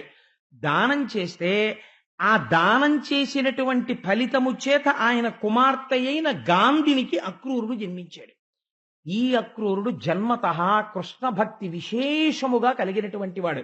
ఎక్కడ నుంచి వచ్చింది ఈ భక్తి అంటే, ముందు తరం కాక ఆ ముందు తరం వాళ్ళు చేసినటువంటి గోదాన ఫలితంలోంచి ఇటువంటి మహాపురుషుడు పుట్టాడు. నీ వంశము. అందుకే ఒక మాట చెప్తారు, 3 తరాల వరకు శరీరం వదిలిపెట్టిన తర్వాత పితృలోకంలో అట్టే పెడతారు. ఓన్లీ నీకొక్క ఛాన్స్ ఇస్తాం, ఒకవేళ నీ కొడుకు కానీ నీ మనవడు కానీ నీ మునిమనవడు కానీ, అందుకే తద్దినం పెడితే పితృ పితామహ ప్రపితామహ, తండ్రి తాత ముత్తాత చెప్తారు ప్రవర. ఈ ముగ్గురిని చెప్తారు. ఈ 3 తరాల వరకు మునిమనవడి వరకు పితృలోకంలో ఉంచుతారు. ఈ 3 తరాల్లోనూ కూడా ఎవ్వడూ పుణ్యాత్ముడు లేడనుకోండి, వాళ్ళని ఇంకా మళ్ళీ పునర్జన్మకి తోషాదలు పారేస్తారు నరకంలో నుంచి. కాబట్టి అక్రూరుడు లాంటి మహాపురుషుడు పుట్టి ఆ వంశం తరిస్తోంది. పుట్టుక చేత ఇంత భక్తి ఎక్కడొచ్చింది? చేసిన పుణ్యంలోంచి వచ్చింది. కాబట్టి ప్రయత్నపూర్వకంగా మనిషి ఏం చెయ్యాలి? పుణ్యాన్ని చేసి తీరాలి. చేస్తే ఉద్ధరించగలిగినటువంటి మహాపురుషులు ఆ వంశంలో జన్మిస్తారు అని మనకి అక్రూరుడి యొక్క జీవితం తెలియచేస్తుంది. ఈ అక్రూరుడు ఆ బృందావనానికి వెళ్లి బలరామకృష్ణుల్ని తీసుకురావడం కోసమని బయలుదేరి వెడుతున్నాడు. బృందావనం దగ్గరికి చేరుకున్నాడు. మనసులో పొంగిపోతున్నాడు, నేను బృందావనం వెడుతున్నాను. ఆ బృందావనంలో ఆ యమునా నది మించి చల్లటి గాలి వస్తుంటుంది. బోలెడన్ని ఆవులు దూడలు వీటన్నింటినీ తోలుకుంటూ ఏమీ తెలియనటువంటి అమాయకుళ్ళ పరబ్రహ్మమైనటువంటి శ్రీకృష్ణ భగవానుడు బలరాముడితో కలిసి ఆవుల్ని తోలుకుంటూ ఇంటికి వస్తుంటాడు. ఆవుల యొక్క డెక్కల మించి పైకి రేగినటువంటి గోధూళి ఆయన శిరస్సు మీద లలాటం మీద అంటుకుంటుంది. ఆయనకి చిన్న స్వేదం పుడుతుంది. ఆ చెమట ఇలా తీసి ఇలా వేస్తూ నడిచి వెడుతూ ఉంటాడు. ఆయన పదఘట్టన చేత భూమి పవిత్రమై పరవశించిపోతుంటుంది. ఆ చిన్ని కృష్ణుడి దగ్గరికి నేను వెళ్ళబోతున్నాను. వెళ్ళి ఆ కృష్ణుడి దగ్గర కూర్చుంటాను. కృష్ణ అని మాట్లాడతాను. ఆయన వంక అంగాంగముల యందు నేను చూస్తాను. ఆ ఆయనకి సాధు పురుషులంటే ఇష్టం. అక్రూరా బాగున్నావా అన్న భుజం మీద చెయ్యి వేస్తాడు. అన్నం తిను అంటాడు. నన్ను కూర్చోపెడతాడు. అయితే నన్ను రమ్మంటావా మధుర, నేను వస్తానంటాడు. నేను సారథ్యం చేస్తాను. నా వెనకాతల కూర్చుంటాడు. లోకాలన్నిటినీ నడిపేవాడు నా వెనకనుంటాడు. నేను బండి నడుపుతాను.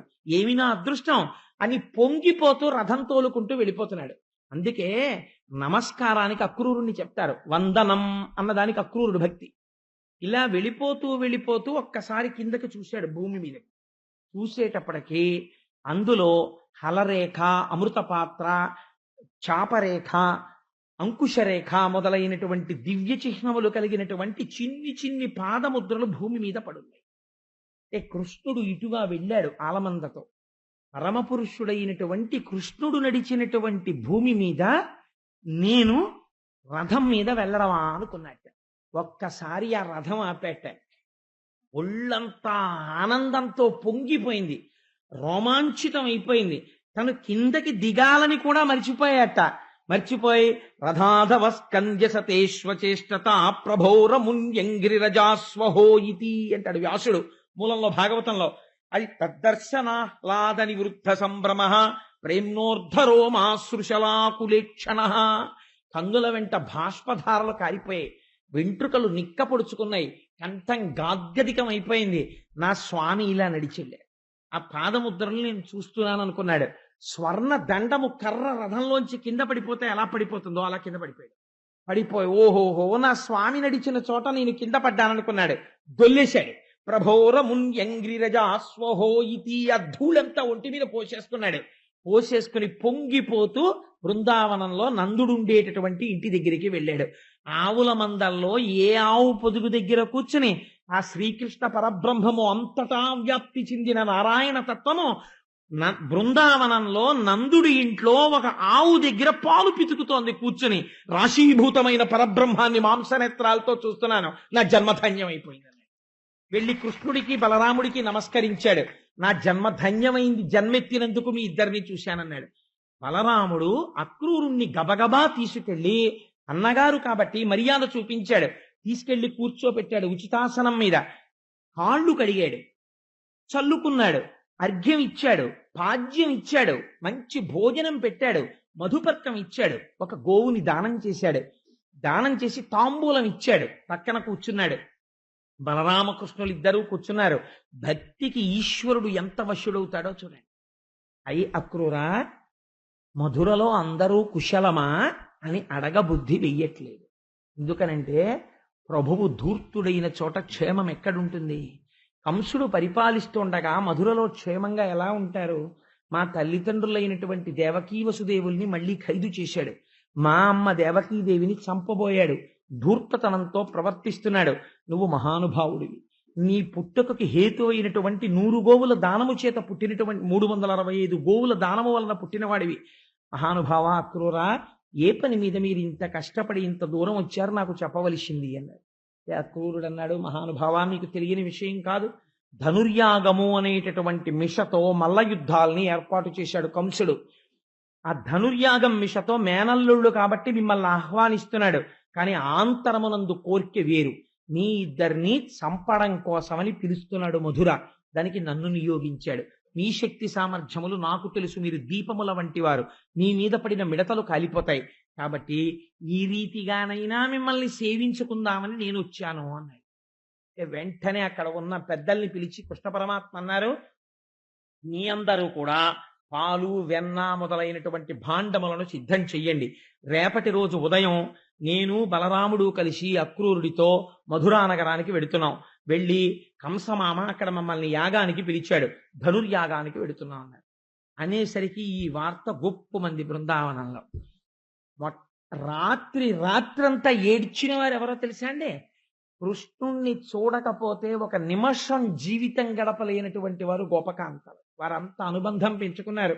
రేపటి రోజున కృష్ణుడు మధుర వెళ్ళిపోతున్నట్ట. ఇంకా మళ్ళీ మనకి కనపడతాడా? మనం వెర్రిగొల్ల పడుచును. మనకేం తెలుసు? అక్కడంటే మధురానగరం, కంసుడు పరిపాలిస్తున్న రాజధాని. అక్కడ అంతంత అందమైన వాళ్ళు ఉంటారో వాళ్ళతో సుఖంగా సంతోషంగా గడుపుతాడు.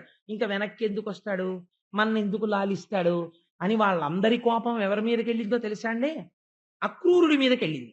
వెళ్ళి అక్రూరండని పేరు పెట్టుకొని నేడస్మన్ మనోవల్లభుం చక్రిన్ మాకట బాపి కొంచు నరుగం చర్చించి ఏతించినాడు అక్రూరండట క్రూరుడు ఈతడు నిజం అక్రూరుడౌనేని నిర్వక్రత్వంబున కృష్ణు పెట్టి తన పోవంత్రో విచారింపడే అన్నారు వాళ్ళు. వీడెక్కడి నుంచి వచ్చాడు? వీడి పేరు అక్రూరుడా? కాదు, వాడి పేరు క్రూరుడు.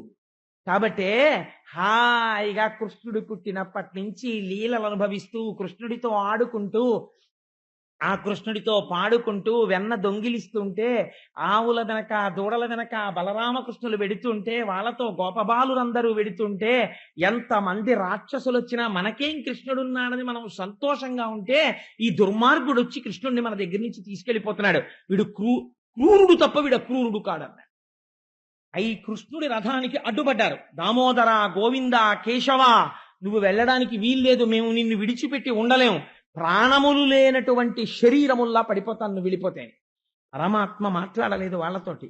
పక్కకి తొలగమనండి, నా ఆజ్ఞ నేను మధురగా బయలుదేరుతున్నానన్నాడు. పక్కకి తొలిగారు. రథం వెళ్ళిపోతోంది. పాపం అసలు యశోదాదేవి దుఃఖమునకు అంతే లేదు. ప్రతి క్షణం ఆ కృష్ణుణ్ణి తలుచుకోవడం తప్ప అసలు ఆవిడికి జీవితమే లేదు. అంత ప్రేమించినటువంటి తల్లి. అయ్యో కృష్ణుడు మధుర వెళ్ళిపోతున్నాడు, అందులో కంసుడు దుర్మార్గుడు, చిన్ని తండ్రి, ఏ ప్రమాదం వస్తుందో అని బెంగ పెట్టుకుని ఉంది ఆవిడ. దూరంగా రథం వెళ్ళిపోయి ఆ ధూళి రేగుతుండగా పతాకం కనపడినంత సేపు ఉండి వాళ్ళు కట్టుకున్న బట్టలన్నీ కూడా కన్నీళ్లతో తడిసి ముద్దలైపోయిన తర్వాత గోపకాంతలందరూ తిరిగి ఇళ్లకొచ్చేసారు.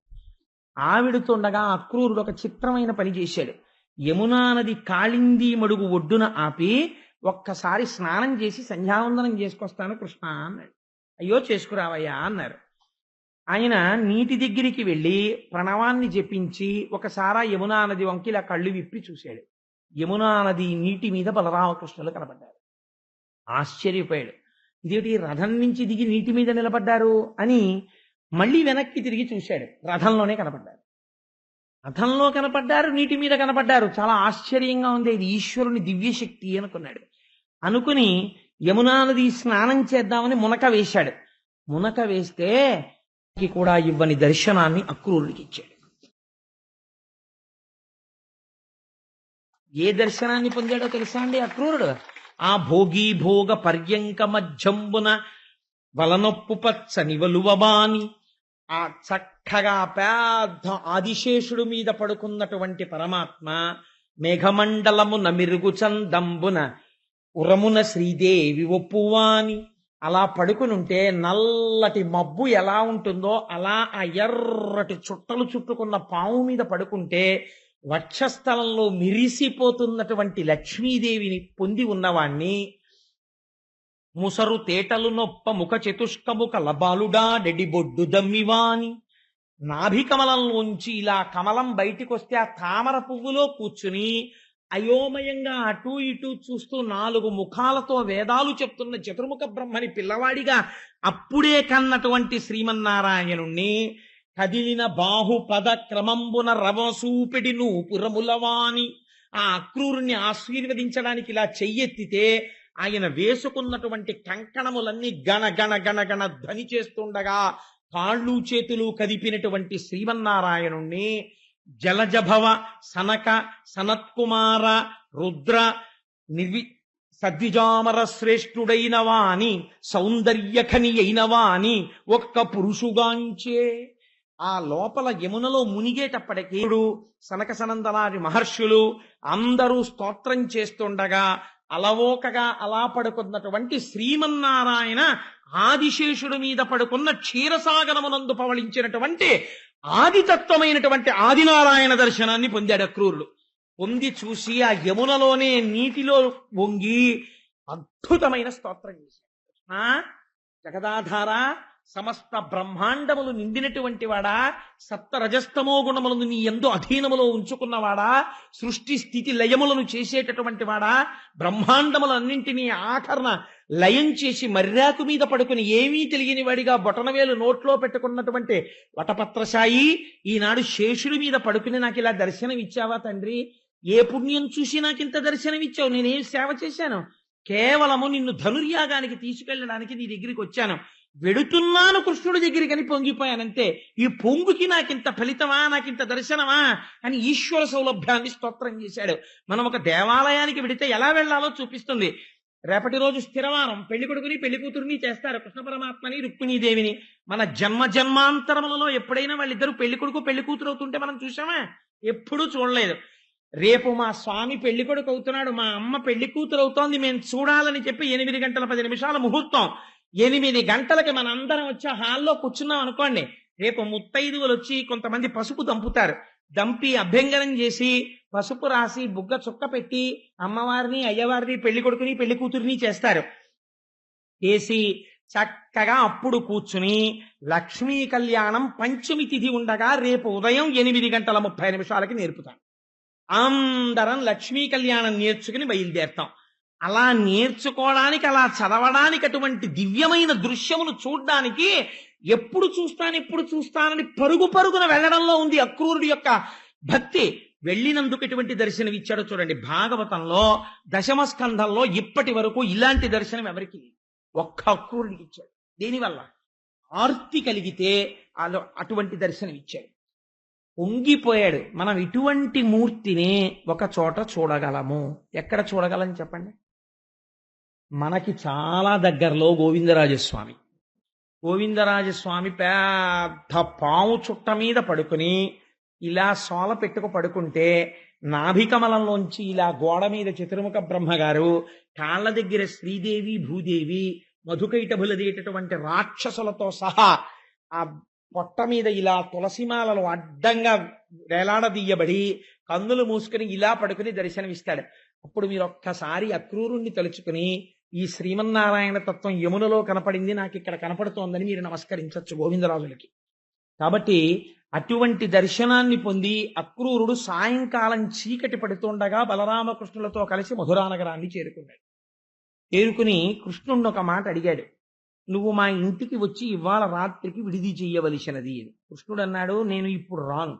రాక్షస సంహారము పూర్తయిపోయి కంసుణ్ణి సంహరించిన తరువాత యోగ్యమైన కాలమునందొచ్చి నీ ఇంట నేను తప్పకుండా ఆతిథ్యమును స్వీకరిస్తాను అని మాట ఇచ్చి ఆ రాత్రికి ఊరి బయట పడుకున్నారు బలరామకృష్ణుడు.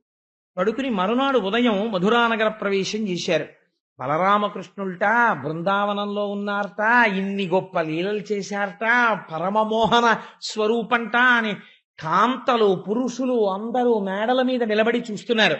ఎంతో ఆనందంగా బలరామకృష్ణులు నడుస్తూ ఆ మధురానగరం యొక్క రాజవీధిలో వెడుతున్నారు.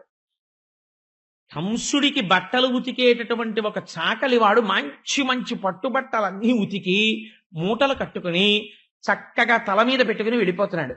కృష్ణుడి పిలిచి అన్నాడు, ఏమాయ్, మేము నందమహారాజు గారి బిడ్డలం, మాకు కూడా ఒక్క పట్టుపంచి ఇద్దు, కట్టుకుంటాం అన్నాడు. అయ్యా, ఇవి కంసుడి బట్టలండి, మీకు నేను ఎలా ఇవ్వగలను? నేను చాకల్ని ఉతికేవాడిని అంతే కదా, నాకు అధికారం ఉంటుందా అంటే వేరొక రకంగా ఉండదు.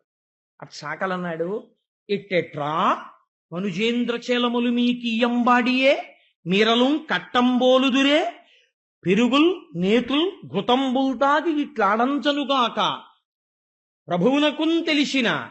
ఎంత ఆగ్రహం వస్తుందో తెలుసా మా కంస మహారాజు గారికే తెలిస్తే ఈ ప్రాణములు ఉగ్గడించేస్తాడు. మీకు పెరుగులు నేతులు తాగి బాగా కొవ్వు పట్టింది, లేకపోతే ఇవేం మామూలు పంచెలు అనుకుంటున్నారా? ఇవి సాక్షాత్తుగా కంస మహారాజు గారు కట్టుకునేటటువంటి పంచెలు. ఇవి కావాల్సి వచ్చాయా మీకు? ఎట్టెట్రా మనుజేంద్ర చేరములు మీకియంబాడియే మీరలు కట్టంబోలుదురే పయోఘృతదధి క్షీరంబులంతాగి ఇట్లాడంజనుగాక గొల్లలకు మీకి భంగినూరాడెడిన్ కట్టా ప్రాణంబులు కోలుపోగెదు సమీ కంసోద్ధతిన్ బాలక.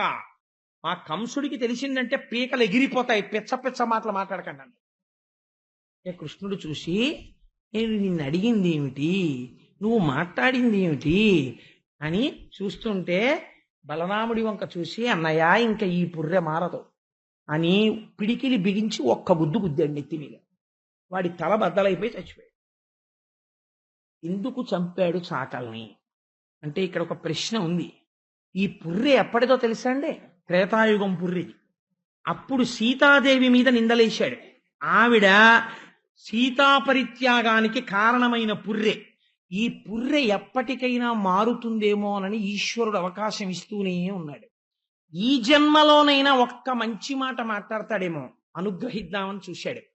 అవకాశం వచ్చినా అహంకారంతో నాశనం అయిపోతాడు. ఒక్కొక్కడు నోటి మాట వల్ల చెడిపోతాడు. ఎక్కడెలా మాట్లాడాలో తెలియదు. ఎట్టెట్రా మనుజేంద్ర చేలములు మీకియంబాడియే ఇన్ని మాట్లాడాడు. పగిలిపోయినప్పుడు చూరుకు. కాబట్టి ఈశ్వరుడి యొక్క క్షమాగుణాన్ని, మనిషి యొక్క తెంపరితనాన్ని ఈ రజకుని యొక్క మరణము మనకి ఆవిష్కరిస్తుంది. బట్టలు ఉతకగలిగాడు కానీ తన మనసుని ఉతుక్కోలేకపోయాడు వాడు. అది దాటారు. చిత్రం ఏమిటంటే ఒక వృద్ధుడైనటువంటి సాలెవాడు పంచెలు నేస్తున్నాడు. ఆయన బలరామకృష్ణులకి ఎదురొచ్చి తీసుకెళ్ళి, ఇవి నేను కంసుడి కోసం నేస్తున్నటువంటి పంచెలు, మెత్తటి పంచెలు, మహానుభావ మీరు ఈ పంచె కట్టుకుని కనపడితే ఎంత బాగుంటారో ఈ పంచె కట్టుకోండి అన్నాడు. అసలు అడగలేదు కృష్ణ పరమాత్మ. ఆ పంచెలు కట్టుకుని ఏ రకమైన ఐశ్వర్యం ఇచ్చాడో తెలుసండి. ఇహమునందు సమస్త ఐశ్వర్యమును ఇచ్చి, సారూప్యమిచ్చి, అంటే అంత్యమునందు తాను కృష్ణుడిగా మారిపోతాడు. సారూప్యమిచ్చి, సాలోక్యమిచ్చి తన లోకమునకు తీసుకువెళ్ళి తన సామీప్యమునందు కూర్చోపెట్టుకోగలిగినంతటి ఐశ్వర్యాన్ని కటాక్షించాడు. నీ అంత నీవు నాకున్నదని కాదు, నా స్వామి కళ్యాణం జరుగుతోంది అని పొంగిపోయి ఒక నూలు పోగు అక్కడ పెడితే దేశకాలముననుసరించి రుక్మిణీ కళ్యాణం భాగవతాంతర్గతంగా అస్తమానం రమ్మంటే వస్తుందా? ఎప్పుడో వస్తుంది. ఎవరు వినియోగించుకుంటారో వాళ్ళు అదృష్టవంతులు, ఎవడు వినియోగించుకోలేకపోయాడో వాడు దురదృష్టవంతుడు అంతే. కాబట్టి ఏమైంది? కృష్ణుడు వచ్చాడు, ఓ పంచె పెట్టాడు, ఇంత స్థితికి వెళ్ళిపోయాడు. ఒక పంచె తీసుకెడుతుందా? తీసుకెడుతుంది. నీ ఆర్తిని బట్టి తీసుకెళ్ళిపోతుంది. నువ్వు ఇచ్చిన ఒక్క వస్త్రం నిన్న ఆ స్థితికి తీసుకెళ్ళిపోతుంది. నీ ఆర్తి ఆ స్థితికి తీసుకెడుతుంది. కాబట్టి ఆ సాలెవాడు ఈ స్థితిని పొందాడు. ఆ ముందు సందులో సుధాముడనబడేటటువంటి మాలాకారుడు ఉన్నాడు. ఆ మాలాకారుడి దగ్గరికి వెళ్ళారు. ఆయన పుష్పమాలలు కడుతూ ఉంటాడు కంసుడికి. ఆయన దగ్గరికి వెడితే ఆ మాలాకారుడు ఎదురొచ్చాడు. లోపలికి తీసుకెళ్ళాడు, కూర్చోపెట్టాడు, అర్ఘ్యపాద్యాదులు ఇచ్చాడు. కృష్ణ, నా జన్మ ధన్యమైంది, ఏం అదృష్టం ఇవాళ మీరు ఇచ్చేశారు నా దగ్గరికి అన్నాడు. ఈ మాటలు బ్రాహ్మణులు అనలేకపోయారు. నేను ఆ లీల విడిచిపెట్టేశాను టైం లేక. కానీ కాబట్టి ఇక్కడ కాదు, మొన్నటి రోజున వదిలిపెట్టానండి, ఇవాళ నేను వదిలిపెట్టలేదు. కాబట్టి ఇన్ని మాటలు చెప్పి అర్ఘ్యపాద్యాదులు ఇచ్చి కృష్ణ పరమాత్మకి, స్వామి మీరు ఈ పుష్పమాలను అలంకారం చేసుకోండి అని పుష్పమాలలు ఇచ్చాడు. పొంగిపోయాడు పరమాత్మ. ఒకదానికన్నా ఒకటి కిందకి చూడండి. పత్రం పుష్పం ఫలం తోయం యోమే భక్త్యా ప్రయచ్చతి అంటాడు. నాకు ప్రీతితో నువ్వు ఏది ఇచ్చినా నేను అంత ఇవ్వగలను. రెట్టింపు కోట్ల రెట్లు నీకు ఇస్తా, నువ్వు ప్రేమతో నాకు ఇస్తే. ఏడుస్తూ నువ్వు తెచ్చింది నాకు అక్కర్లేదంటాడు ఈశ్వరుడు. కాబట్టి ఈ పూలదండలు వేసి పొంగిపోయి నమస్కరించిన మాలాకారుణ్ణి చూసి ఈయన వరం ఇవ్వలేదు, నువ్వు అడిగి ఇచ్చేస్తానన్నాడు. నువ్వు అడుగు, నీకేం కావాలి నేను ఇచ్చేస్తానన్నాడు కృష్ణుడు. అంటే ఆనాడు మాలాకారుడు అడిగిన దాన్ని మనం అందరం పూజలో చెప్పవలసిన దాన్ని అడిగాడు. వ్యాసుడు చేసిన శ్లోకానికి యథాతథ ఆంధ్ర అనువాదం పోతన గారు చేశారు. నీ పాద కమల సేవయు నీ పాదార్చకులతోడి నియ్యము నితాంతాపార భూత దయయు తాపసమందార నాకు దయసేయగదే అని అడిగాడు. నీ పాద కమల సేవయు కేవలం బ్రతికేయడం కాదు తండ్రి, ప్రతి క్షణం నీ పాదకమలముల యొక్క సేవ నేను చేసుకోగలగాలి. నీ పాదార్చకులతోడి నెయ్యము, ఎవరెవరు నీ పాదములు పట్టి పూజ చేసేటటువంటి మహాభక్తులున్నారో వాళ్లతో నాకు స్నేహము కావాలి. నితాంత అపార భూతదయయు, ఆ ప్రేమకి హద్దు ఉండకూడదు, అంతా ఈశ్వరుడే అని. ఏ పదార్థమును చూసినా ఇది ఈశ్వరుడే అని నాకు ప్రేమ ఉండాలి. దానికి ఎల్లలేదు, పూర్ణమై ఉండాలి. అపార భూతదయయు తపసమందార నాకు దయసేయగదే. ఈశ్వర, నాకు అటువంటి భక్తిని నాకు కటాక్షించవా అని అడిగాడు. పొంగిపోయి ఆ మాలాకారుడికి ఆలింగన సౌఖ్యం ఇచ్చి కౌగలించుకొని ఆయనకి ఏమిచ్చాడు అన్నది వ్యాసుడు కూడా చెప్పలేని స్థితిని ఇచ్చాడు మాలాకారుడికి. ఇచ్చి తదనంతరము దాటి ముందుకు వెడుతున్నాడు. వెడుతుంటే ఒక కుబ్జ ఎదురొచ్చింది. ఇవన్నీ దశమస్కంధంలో గొప్ప రహస్యాలు. ఇవి మనం తెలుసుకోవలసిన ఘట్టాలు. ఒక చాకలి ఇలా అన్నాడండి అని నేను తర్వాత చెప్పేశాను అనుకోండి, ఆ చాకలి పుర్రె ఎక్కడి నుంచి వచ్చి ఎలా పాడైందో తెలిసిందనుకోండి, మన మాట ఎంత జాగ్రత్తగా ఉండాలో మీకు అర్థమైపోతుంది. ఈశ్వరుడు ఎంత అవకాశం ఇస్తాడో తెలుస్తుంది. కాబట్టి ఒక కుబ్జ అంటే గూనిది.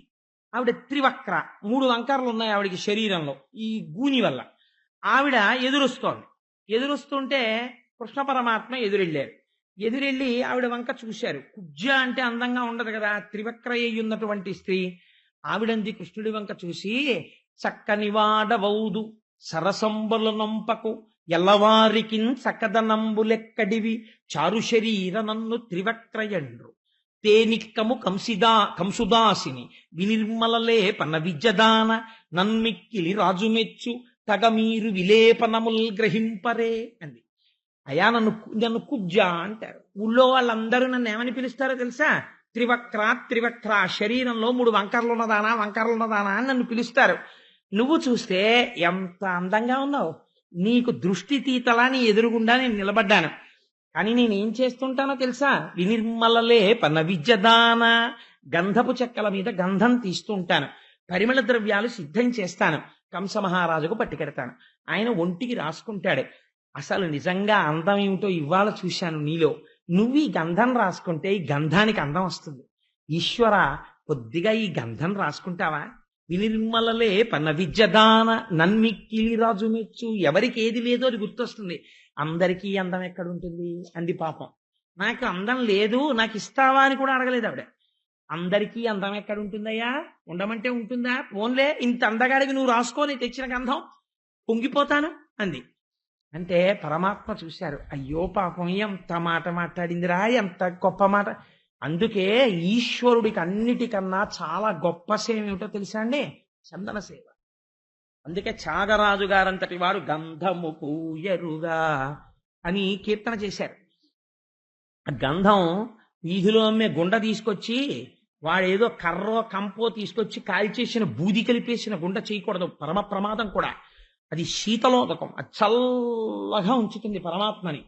గంధం సాన పెట్టుకుని గంధపు చెక్కతో మీరు ఇంట్లో గంధం తీసి ఇంత గంధాన్ని కానీ పరమాత్మకి అలదిన పరమశివుడికి అభిషేకం చేసేటప్పుడు చిట్ట చివర గంధోదకంతో ఈ శివలింగం మీద నీళ్లు పోసి పూర్తి చేసిన వాడి వంశానికి ఎదురున్నది. వాళ్ళ వంశం తామర తంపరగా పెరుగుతుంది. అంతటి మంచి మంచి వాళ్ళు పుడతారు, అంత తెలివైన వాళ్ళు పుడతారు. ఈశ్వరుడికి చందనం ఇలా రాస్తే చాలు, అంత పొంగిపోతాడు. చూడండి, ఒకదానికన్నా ఒకటి చిన్నదానికి వచ్చేస్తున్నారు. ఈశ్వరుడు ఎంత ప్రీతి చెందిపోతాడో చెప్తున్నారు. ఈ పాటి గంధం ఇచ్చి రాసుకో అన్నందుకు ఈశ్వరుడు ఏం చేశాడో తెలుసా అండి? ఎవ్వరికీ దొరకనటువంటి విచిత్రమైన సౌఖ్యాన్ని ఇచ్చాడు. ఆ కుబ్జ యొక్క పాదాన్ని తన కుడి పాదంతో తొక్కి తన ఈ 2 వేళ్లతో ఆ కుబ్జ యొక్క గడ్డం కింద పెట్టి 2 వేళ్లు ఇలా పైకెత్తాడు. ఎత్తేటప్పటికి 3 వంకరలు సరిపోయి అందమైన సౌందర్యవాస అయిపోగానే ఆవిడంది, నేను సైరంధ్రిని. అంటే పాంధులు అంటారు, ఇల్లు లేని వాళ్ళని పూర్వం పాంధుడు అనేవారు. అలాంటి వాళ్ళందరూ ఎక్కడుండేవారంటే పూర్వం సైరంధ్రి ఇంట్లో ఉంటారు. కాబట్టి సైరంధ్రి పురుషులు అడగడమే తడవు, వారికి కావలసిన సౌఖ్యాన్ని కూడా కటాక్షిస్తారు. కాబట్టి అటువంటి సైరంధ్రిని నేను.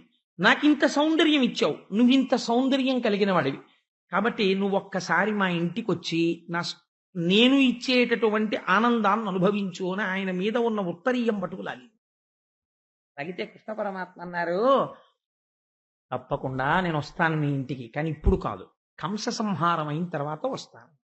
ఇది మనకి కొంచెం చిత్రంగా తోస్తుంది. అదేంటంటే ఆ త్రివక్రని కృష్ణ స్పర్శ తగిలిన తర్వాత ఆయన పాదముతో తొక్కాక కూడా ఇటువంటి వాంఛ ఉండిపోయిందా? మీరు భాగవతాన్ని చాలా జాగ్రత్తగా అర్థం చేసుకోవాలి.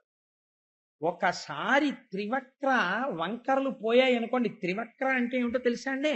మనసులో ఒక మాట, శరీరంతో ఒకటి చేయడం, నోటితో ఒకటి చెప్పడం.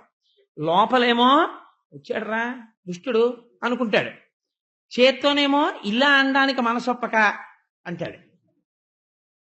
అంటే నమస్కారం పెట్టాడా అంటే నమస్కారం పెట్టడానికి ఇలా పెట్టడానికి వాడికి ఇష్టం ఉండదు అందుని అంటాడు.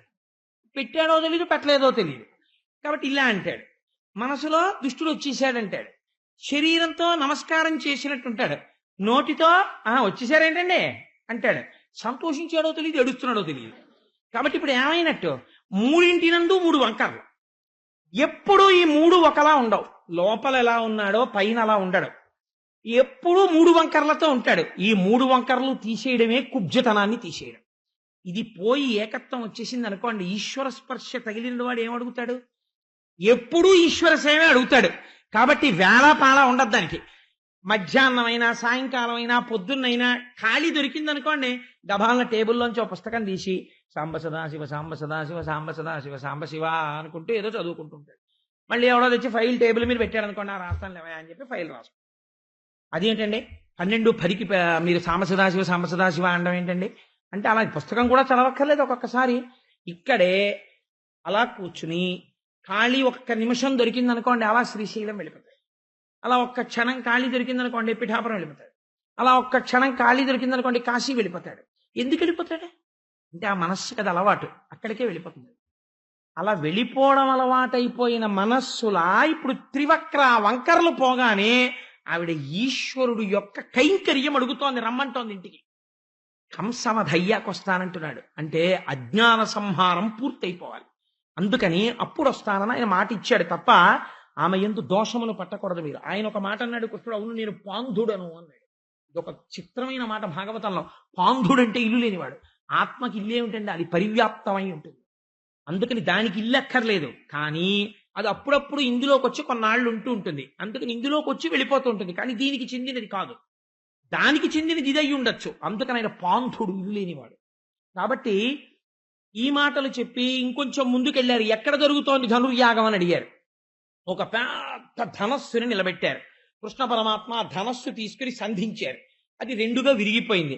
ఆ ధనస్సు యొక్క రెండు ముక్కల్ని బలరామకృష్ణులు చేత్తో పట్టుకుని అక్కడ ఉన్నటువంటి కంసుడి యొక్క సైన్యాన్నంతటినీ సంహారం చేశారు.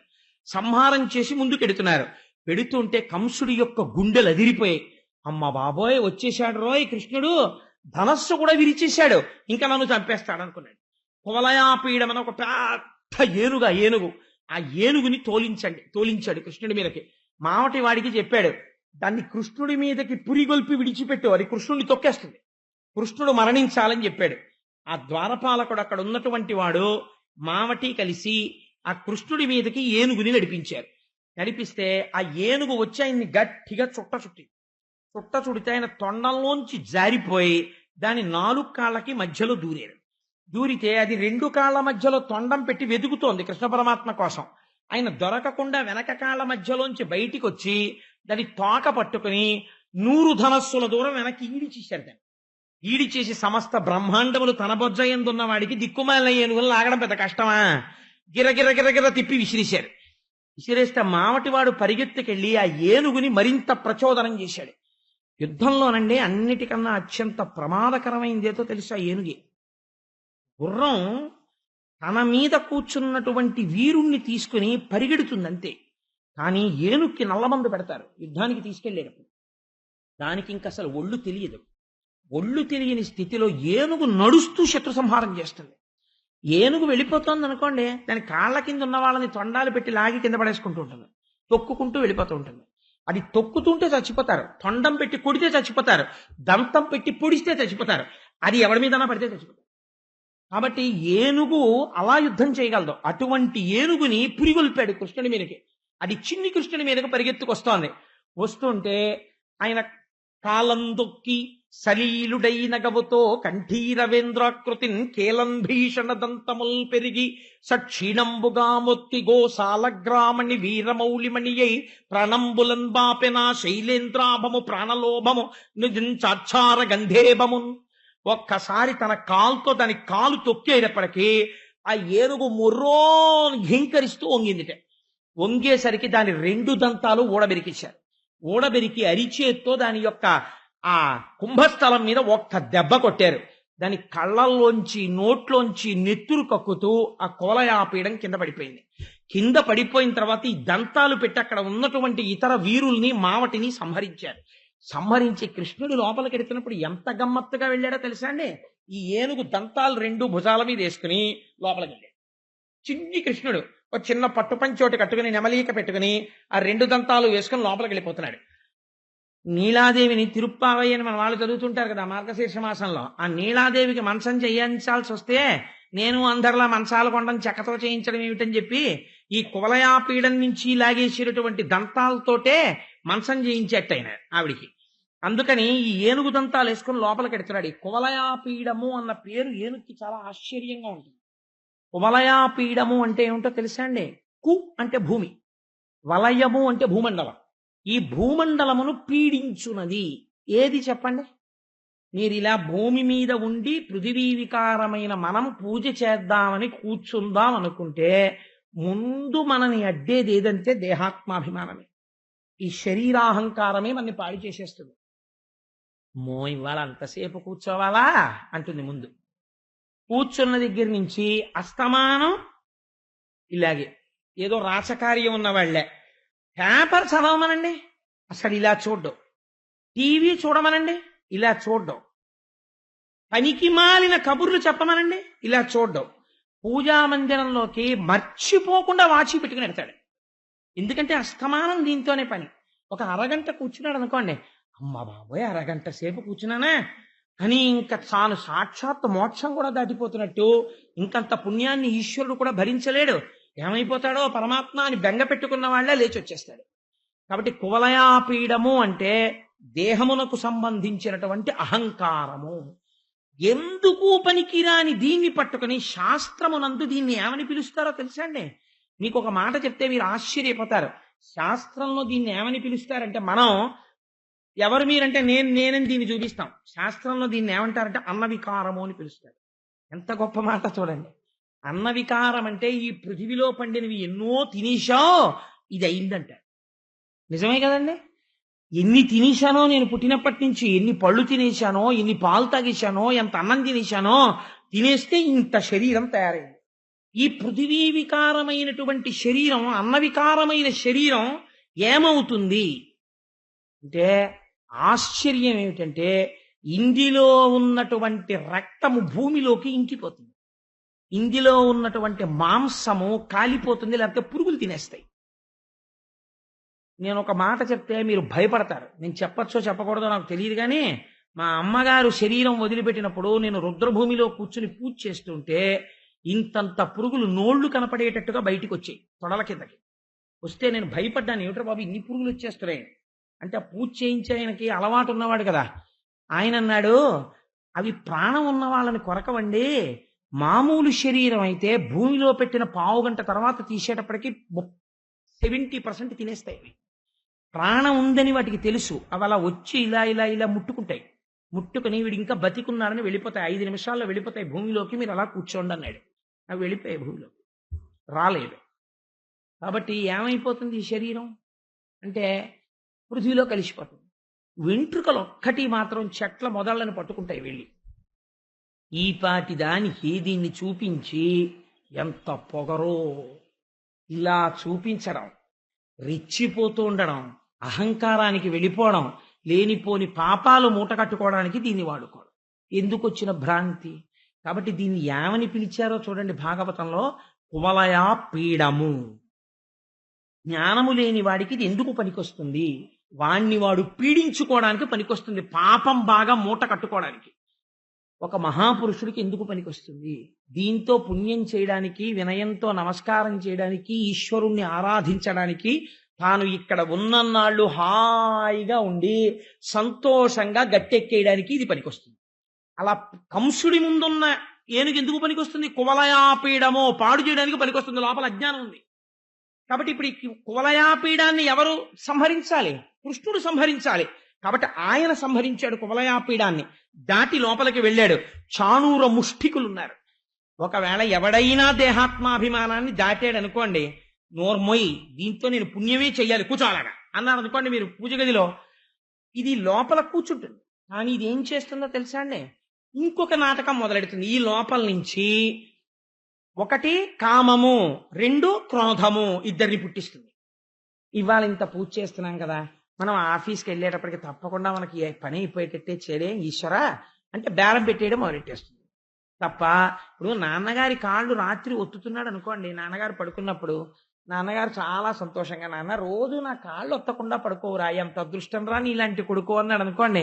అబ్బే అది కాదు నాన్నగారండి, మీరు పెద్దవారు అయిపోతున్నారు కదా, ఆస్తి ఎప్పుడు రాసేస్తారు అని అడుగుదామని పడుతున్నాను అన్నాడు అనుకోండి. ఉన్నది ఒక్కడే కొడుకు, వాడికి ఇవ్వకపోతే పడిపోతాడండి తండ్రి. అప్పుడు మర్నాడు కొడుకు కాళ్ళు పట్టడానికి వస్తున్నాడు అనుకోండి, వద్దురా కాళ్ళు నొప్పి లేవు అంటాడు. ఎందుకంటే వీడు ఇందుకు పడతాడు ఆస్తి కోసం అని అసహ్యం పుట్టేస్తుంది కొడుక్కి. తండ్రిని అడగచ్చు, తండ్రిని అడగకపోతే ఎవరిని అడుగుతారండి? నాన్నగారండి నాకు కొంచెం డబ్బులు ఇవ్వండి అని అడగచ్చు, నాన్నగారండి నాకు ఈ ఉపకారం చేయండి, నాన్నగారండి నాకు ఈ సలహా ఇవ్వండి అని అడగచ్చు. కానీ ఇంకా నాన్నగారు కనపడ్డప్పుడల్లా నాన్నగారు పెన్నట్టుకొచ్చేనా, నాన్నగారు పెన్నట్టుకొచ్చేనా అన్నారు అనుకోండి, ఎంత అసహ్యం వేస్తుంది. ఒరే నువ్వు ఎక్కడికైనా పో ఎలా అంటాడు తండ్రి. కాబట్టి ఆ స్థితి తెచ్చుకోకూడదు కొడుకు. పరమేశ్వరుడి దగ్గరికి వెళ్ళి కూడా అస్తమానం కామ్యం, కోరిక కోరిక కోరిక కోరారనుకోండి, ఈశ్వరుడు ఏం చేస్తాడు? యోగ్యత ఉంటే కొన్ని తీరుస్తాడు, కొన్ని తీర్చలేదు అనుకోండి, క్రోధం. ఇంకా అక్కడి నుంచి నా కోరిక తీరలేదు, ఎర్రపూలు మాత్రం పూజ చేసేయాలి, ఈయనకి 2 ఒత్తులు వేసి దీపాలు ఎట్టేయాలి, బెల్లం ముక్క నైవేద్యం పెట్టాలి, లేకపోతే అది ఒప్పుకోదు, పూజ చేయి అని చేస్తూ ఉంటాడు. ఓం కేశవాయ నమః, ఓం నారాయణాయ నమః. ఎందుకు పూజ? కోపం, కామము, క్రోధము, వీళ్ళు చాణూర ముష్టికలు లోపల ఉన్నారు. వాళ్ళు మల్ల యుద్ధం చేస్తారు, పట్టుకు పడగడతారు వాళ్ళు. ఇప్పుడు బలరామకృష్ణుల్ని ప్రయోగించారు వీళ్ళ మీదకి. ఆ కంసుడు ఎంత దుర్మార్గుడో చూడండి, అజ్ఞానం ఎలా ఉంటుందో చూడండి. ముష్టికుడితో బలరాముడు, కృష్ణుడితో చాణూరుడు మల్ల యుద్ధం చేయమన్నాడు వేదిక మీద. అక్కడ ఉన్న వాళ్ళు అన్నారు, అసలు వీడు మనిషా పశువా? వాళ్ళేమో చిన్న చిన్న బాలురా, వాళ్ళు చూస్తే ఇంత భయంకరమైనటువంటి మల్లులా, జగజ్జెట్టిలా, వాళ్లతో ఈ చిన్న పిల్లలకి యుద్ధమా అని ఆశ్చర్యపోతున్నారు. పోని చెప్పా కదండి కామక్రోధాలు ఎలా ఉంటాయో.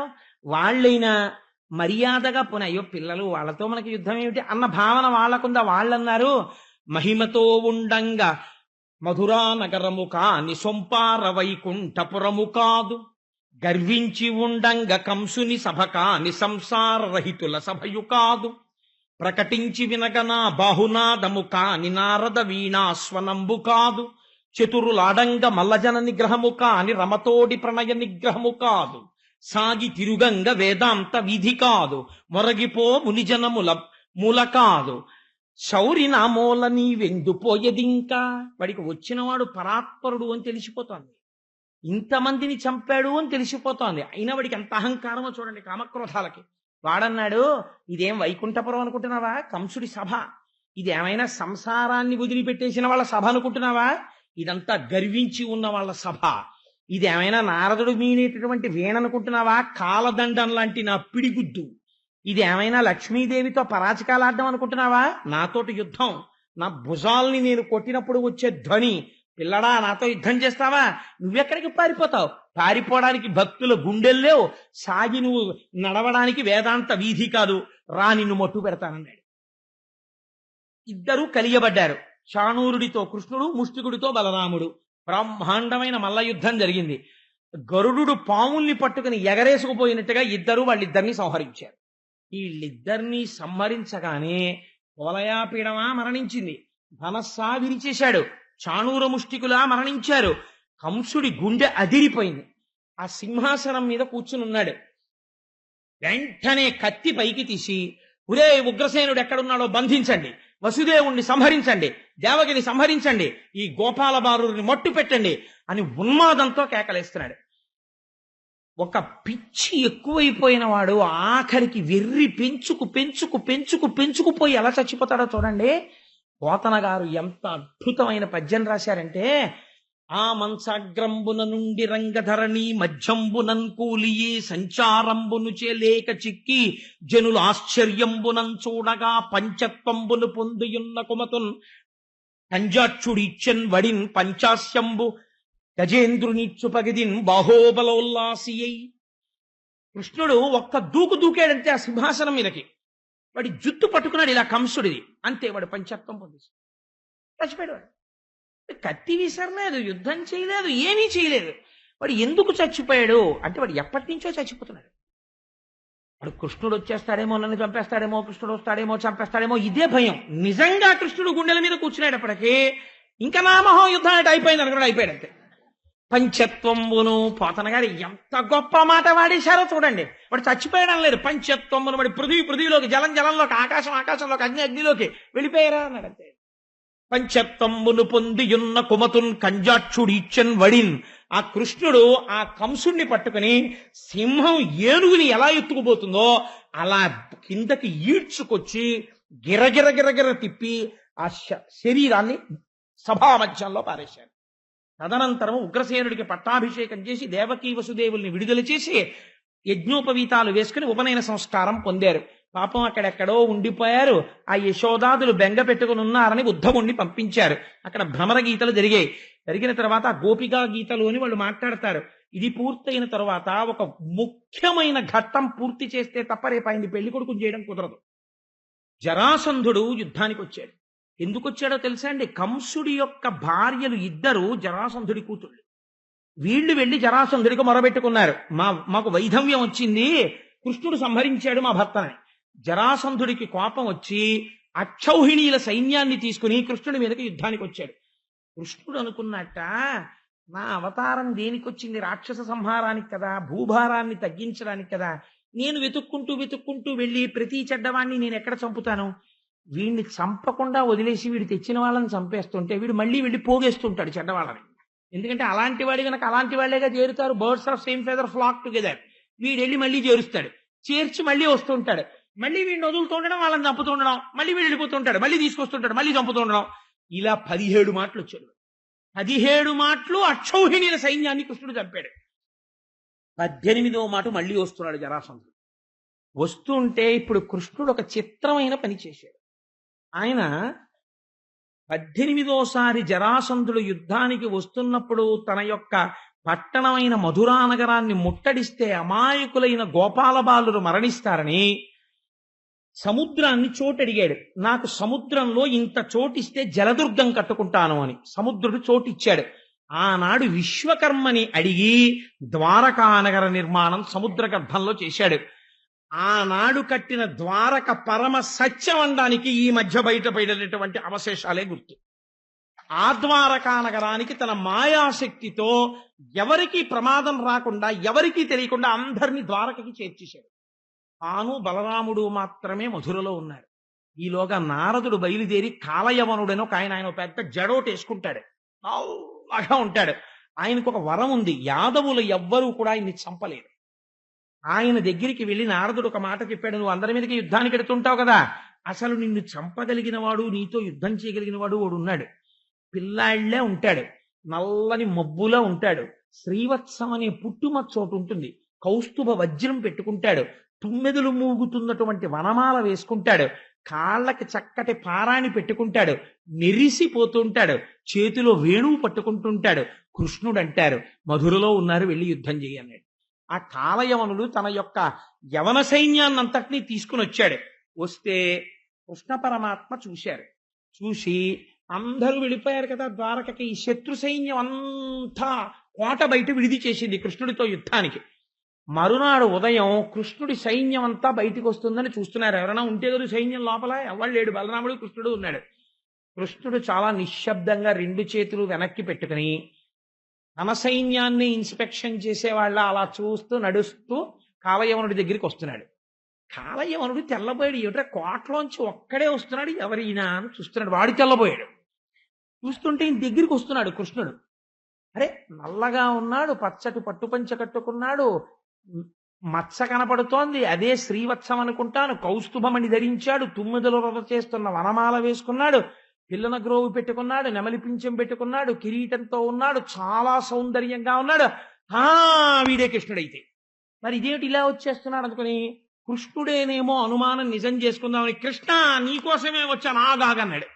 అనగానే ఆయన పరిగెత్తడం మొదలెట్టాడు. దేవుడు పారిపోతున్నాడు యుద్ధం చేయకుండా, ఇది నీకు సిగ్గుచేటు, యుద్ధానికి రాకుండా పారిపోతున్నావు ఏమిటని ఈ కాలయవనుడు గుర్రం మీద పరిగెడుతున్నాడు. గుర్రం మీద వెంబడిస్తున్నాడు, కృష్ణుడు పరిగెడుతున్నాడు. ఇలా ఇలా ఇలా పావుల గుర్రానికి తరగకుండా పరిగెత్తి పరిగెత్తి పరిగెత్తి పరిగెత్తి కొండ గుహలో దూరిపోయాడు. ఈ గుర్రాన్ని వదిలేసి కాలయవనుడు లోపలికి పరిగెత్తాడు. పరిగెత్తేటప్పటికీ అక్కడ దుప్పటి ముసుగెట్టుకుని ఒక ఆయన పడుకుని ఉన్నాడు.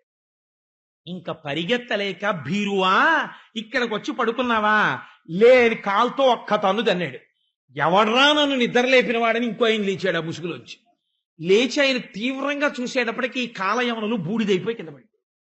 పరీక్షిత్ అన్నాడు, అసలు ఏమిటండి బాబు ఈ అల్లరి, ఆ దుప్పట్లో పడుకున్నవాడెవడని అడిగాడు. అడిగితే ఆయన త్రేతాయుగంలో ఇక్ష్వాకు వంశంలో మాంధాత కొడుకు ముచికుందుడు, మహాతేజో సంపన్నుడు, గొప్ప భక్తుడు. ఒకసారి దేవేంద్రుడు రాక్షస సంహారానికి సహాయం అడిగితే వెళ్ళాడు. రాత్రింబవళ్ళు కుమారస్వామి సర్వసైన్యాధిపత్యం స్వీకరించే వరకు గోపాలకృష్ణ గారు ఆర్గనైజ్ చేసినట్టు నిద్రపోకుండా తిరిగాడు. తిరిగి రాక్షసుల్ని సంహరించాడు. ఆఖరికి కుమారస్వామి వారికి దేవసేనకి ఆధిపత్యం ఇచ్చాక దేవతలు అడిగారు, ఇంత కష్టపడ్డావు మహానుభావా, ఏం కావాలన్నారు. నా రాజ్యానికి వెళ్ళిపోతానన్నాడు. ఇంకెక్కడ రాజ్యం, అందరు వెళ్ళిపోయారు, మీ వాళ్ళు ఎవరు లేరు, దేవతలకి సాయపడుతున్నావు కాబట్టి నువ్వు ఉండిపోయావు, ఏమి ఇమ్మంటావని అడిగారు. నేను చాలా అలిసిపోయానండి, అలిసిపోయిన మనిషికి అన్నింటికన్నా నిద్ర అవసరం. ఆయన అన్నాడు, నన్ను ఎవ్వడూ నా నిద్రాభంగం చేయకుండా నన్ను కొంతకాలం ఎక్కడ నిద్రపోమంటారో చెప్పండి అన్నాడు. వాళ్ళన్నారు, ఈ గుహ చూపించి అందులో పడుకో, నీకెవడైనా నిద్రాభంగం చేశాడో ఎవడు వాడని నువ్వు ఇలా చూస్తే వాడు బూడిదైపోతాడు, అక్కడ పడుకో అన్నారు. కృష్ణుడికి ఈ రహస్యం తెలుసు, అందుకని అక్కడికి తీసుకెళ్ళాడు వీడిని. యాదవుల చేతిలో మరణించాడు కదా, కాలయవనుడి చేతిలో మరణించాడు. ఇప్పుడు 18వసారి జరాసంధుడు వచ్చాడు.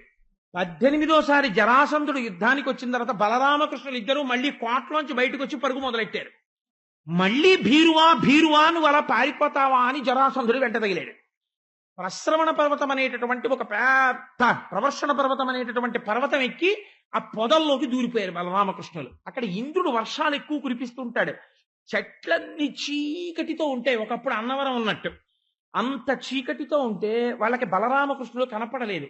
వెతికి వెతికి వెతికి వెతికి ఇంకా దొరకట్లేదు. బలరామకృష్ణుడు ఇలా కాదు, ఈ పర్వతం అంతా తగలబెట్టేయండి రా అన్నాడు జరాసంధుడు. వాళ్ళు మొత్తం పర్వతం అంతా తగలబెట్టేశారు. తగలబెట్టేస్తే దాని కాంతులు ఆకాశానికి అంటుకున్నాయి. ఆ రోజున అగ్నిహోత్రం. ఈ బలరామకృష్ణులు ఇద్దరూ కూడా నిశ్శబ్దంగా పర్వతం మించి సముద్రంలోకి దూకేసి ఈదుకుంటూ ద్వారకానగరానికి వెళ్ళిపోయారు. కృష్ణుడు బలరాముడు ఇద్దరు మరణించారనుకుని జరాసంధుడు వెళ్ళిపోయాడు. కృష్ణుడు బలరాముడు క్షేమంగా ఉన్నారు. ఇందులో మీరు తెలుసుకోవలసినటువంటి ఒక గొప్ప రహస్యం ఏమిటో తెలుసా అండి? సంధి అంటే ఏమిటి? సగం.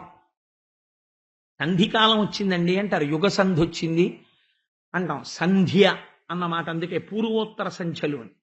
సంధి అంటే మనం ఎవరైనా నమస్కారం చేశారనుకోండి, ఒక ఆశీర్వచనం చేస్తాం. శతమానం భవతి శతాయు పురుష స్థితేంద్రియ ఆయుష్దేవేంద్రియే ప్రతిష్టతి అంటాం. 100 సంవత్సరములు జీవించు. 100 అన్న మాటకు అర్థం వేరనుకోండి. ఆ 100 ఏళ్ళు అన్న దాంట్లో సగం ఎంత? 50. మీరు ఏమైనా చేస్తే ఈశ్వరారాధన ఈ 50 లోపల చెయ్యాలి. 50 తర్వాత మానసికమే తప్ప అంత కలివిడిగా మీరు ఈశ్వర సేవ చేయడం కష్టం, శరీరం సహకరించాలి. మీరు కేదార్నాథ్ 80 ఏళ్ళు వచ్చేసిన తర్వాత గుర్రం ఎక్కి వెడతానన్నారు అనుకోండి, ఎవరికో ఒక మహాత్ముడికి సహకరిస్తుందేమో కానీ శరీరం సహకరించదు. అలాంటివి 50 లోపల పూర్తి అవ్వాలి. కాబట్టి ఇప్పుడు ఏమైంది? జరాసంధుడు పట్టుకోవడం అంటే వృద్ధాప్యం రావడం. వృద్ధాప్యం వస్తే ఏమవుతుంది? కాలయవనుడు తరుగుతాడు, మృత్యు వస్తుంది. ఇప్పుడు ఎక్కడికి పరిగెత్తాడు కృష్ణుడు? మనకి పాఠం చెప్తున్నాడు. గుహలోకి దూరిపోయాడు, అంటే హృదయ గుహలోకి వెళ్ళిపోయాడు. వెళ్ళిపోతే ఏమైంది? ముచుకుందుడు నిద్రలేచాడు. ఇక్కడికి వెళ్ళిపోయి ఆత్మస్థితిగతులైపోయినటువంటి వాడికి మరణం ఉండదు. కాబట్టి ఏమైంది? కాలయవనుడు పోయాడు తప్ప ఈయనకి వచ్చిన నష్టం ఏమీ ఉండదు. జరాసంధుణ్ణి తప్పుకోవడానికి మార్గం ఏమిటి అంటే ఆ ప్రవర్షణ పర్వతాన్ని ఎక్కాడు. అంటే నిరంతరము భక్తితో ఉండడమే. పరమభక్తితో ఉంటే మృత్యువు నిన్ను ఏమీ చెయ్యలేదు. అసలు యమధర్మరాజు గారు నీ దాపులకి రాడు. పరమభక్తుడైన వాడిని తీసుకెళ్ళడానికి నారాయణుడి యొక్క పార్షదులు వస్తారు, శివుడి పార్షదులు వస్తారు. యమదూతలు ఎందుకు వస్తారు? కాబట్టి ఏమీ చెయ్యలేరు. కాలిపోయింది ఆ ప్రవర్షణ పర్వతం అంతా. అంటే శరీరాన్ని పట్టుకునే ప్రయత్నం చెయ్యొచ్చు, దీన్నేమైనా చెయ్యగలరేమో, కానీ మృత్యు రూపంలో వాళ్ళకేమీ ఉండదు. సముద్రాంతర్గతమైనటువంటి ద్వారక అంటే ఈశ్వర స్థానమునకు చేరుకుని చూపించాడు. అంటే లోకమునకంతటికీ కూడా జీవయాత్రని నిరూపించి చూపించాడు ఈశ్వరుడు. ఇలా బ్రతకడం నేర్చుకో అని. కాబట్టి 18 సార్లు జరాసంధుడు కృష్ణుడి మీదకి యుద్ధానికి వచ్చాడు. దీని తరువాత రుక్మిణీ కళ్యాణ ఘట్టం ప్రారంభమవుతుంది. ఎందుకంటే ఇప్పుడు మంచి యవ్వనంలో ఉన్నాడు, పెరిగి పెద్దవాడయ్యాడు అమ్మయ్య ఇన్నాళ్ళకి. ఇప్పుడు కృష్ణుడికి పెళ్లి జరగాలి. రుక్మిణీదేవి వింది. ఇప్పుడు ఇంకా కృష్ణుడికి లేఖ పంపిస్తుంది. రుక్మిణీ కళ్యాణ ఘట్టం ప్రారంభమవుతుంది. మీకు ఒక గొప్ప రహస్యం చెప్పనండి. భాగవతంలో దశమ స్కంధం ఆయువు పట్టు. మళ్ళీ ఈ దశమ స్కంధాన్ని రెండుగా చెప్తారు. పూర్వోత్తర భాగములు అంటారు. పూర్వ భాగాన్ని ఎక్కడ పూర్తి చేస్తారో తెలుసా అండి? రుక్మిణీ కళ్యాణం దగ్గర పూర్తి చేస్తారు. అందుకే భాగవతంలో రుక్మిణీ కళ్యాణం విన్నంత మాత్రం చేత, చేసినందువల్ల, చూసినందువల్ల, విన్నందువల్ల, చదివినందువల్ల ఇంకా దాని ఫలితం చెప్పడానికి నాకు వాక్కులు చాలు. కాబట్టి నేను చెప్పకుండా ఉండడం మంచిది. అంత సర్వోత్కృష్టమైన రుక్మిణీ కళ్యాణ ఘట్టాన్ని రేపటి రోజున ఆవిష్కరిస్తాను. రేపు పొద్దున్న పెళ్లి కొడుకుని పెళ్లి కూతుర్ని చేస్తారు. చక్కగా తోరణాలు కడతారు. విఘ్నేశ్వరుడి బియ్యం మీదు కడతారు. రేపు సాయంకాలం మనందరం పెళ్లివారం చక్కగాను మీ అందరికీ లోపలికి వస్తున్నప్పుడే శుభలేఖలు ఇస్తారు. పసుపు పెట్టి కుంకం పెట్టమ్మా రుక్మిణీ కళ్యాణానికి రెండమ్మా అని పిలుస్తారు. చక్కగా మీరు ఆ శుభలేఖలు పట్టుకుని రుక్మిణీ కళ్యాణం వింటారు. ఆదివారం నాడు సాయంకాలం మన జన్మజన్మాంతర సుకృతం హాయిగా రుక్మిణీ కళ్యాణాన్ని కన్నులతో జుర్రుకుని తాగేస్తాం. అటువంటి సంఘటన ఆదివారం నాడు సాయంకాలం జరుగుతుంది. కాబట్టి ఇప్పుడు మనం ఒక్కసారి గోవిందనామాలు చెప్పుకుని బయలుదేరుతాం.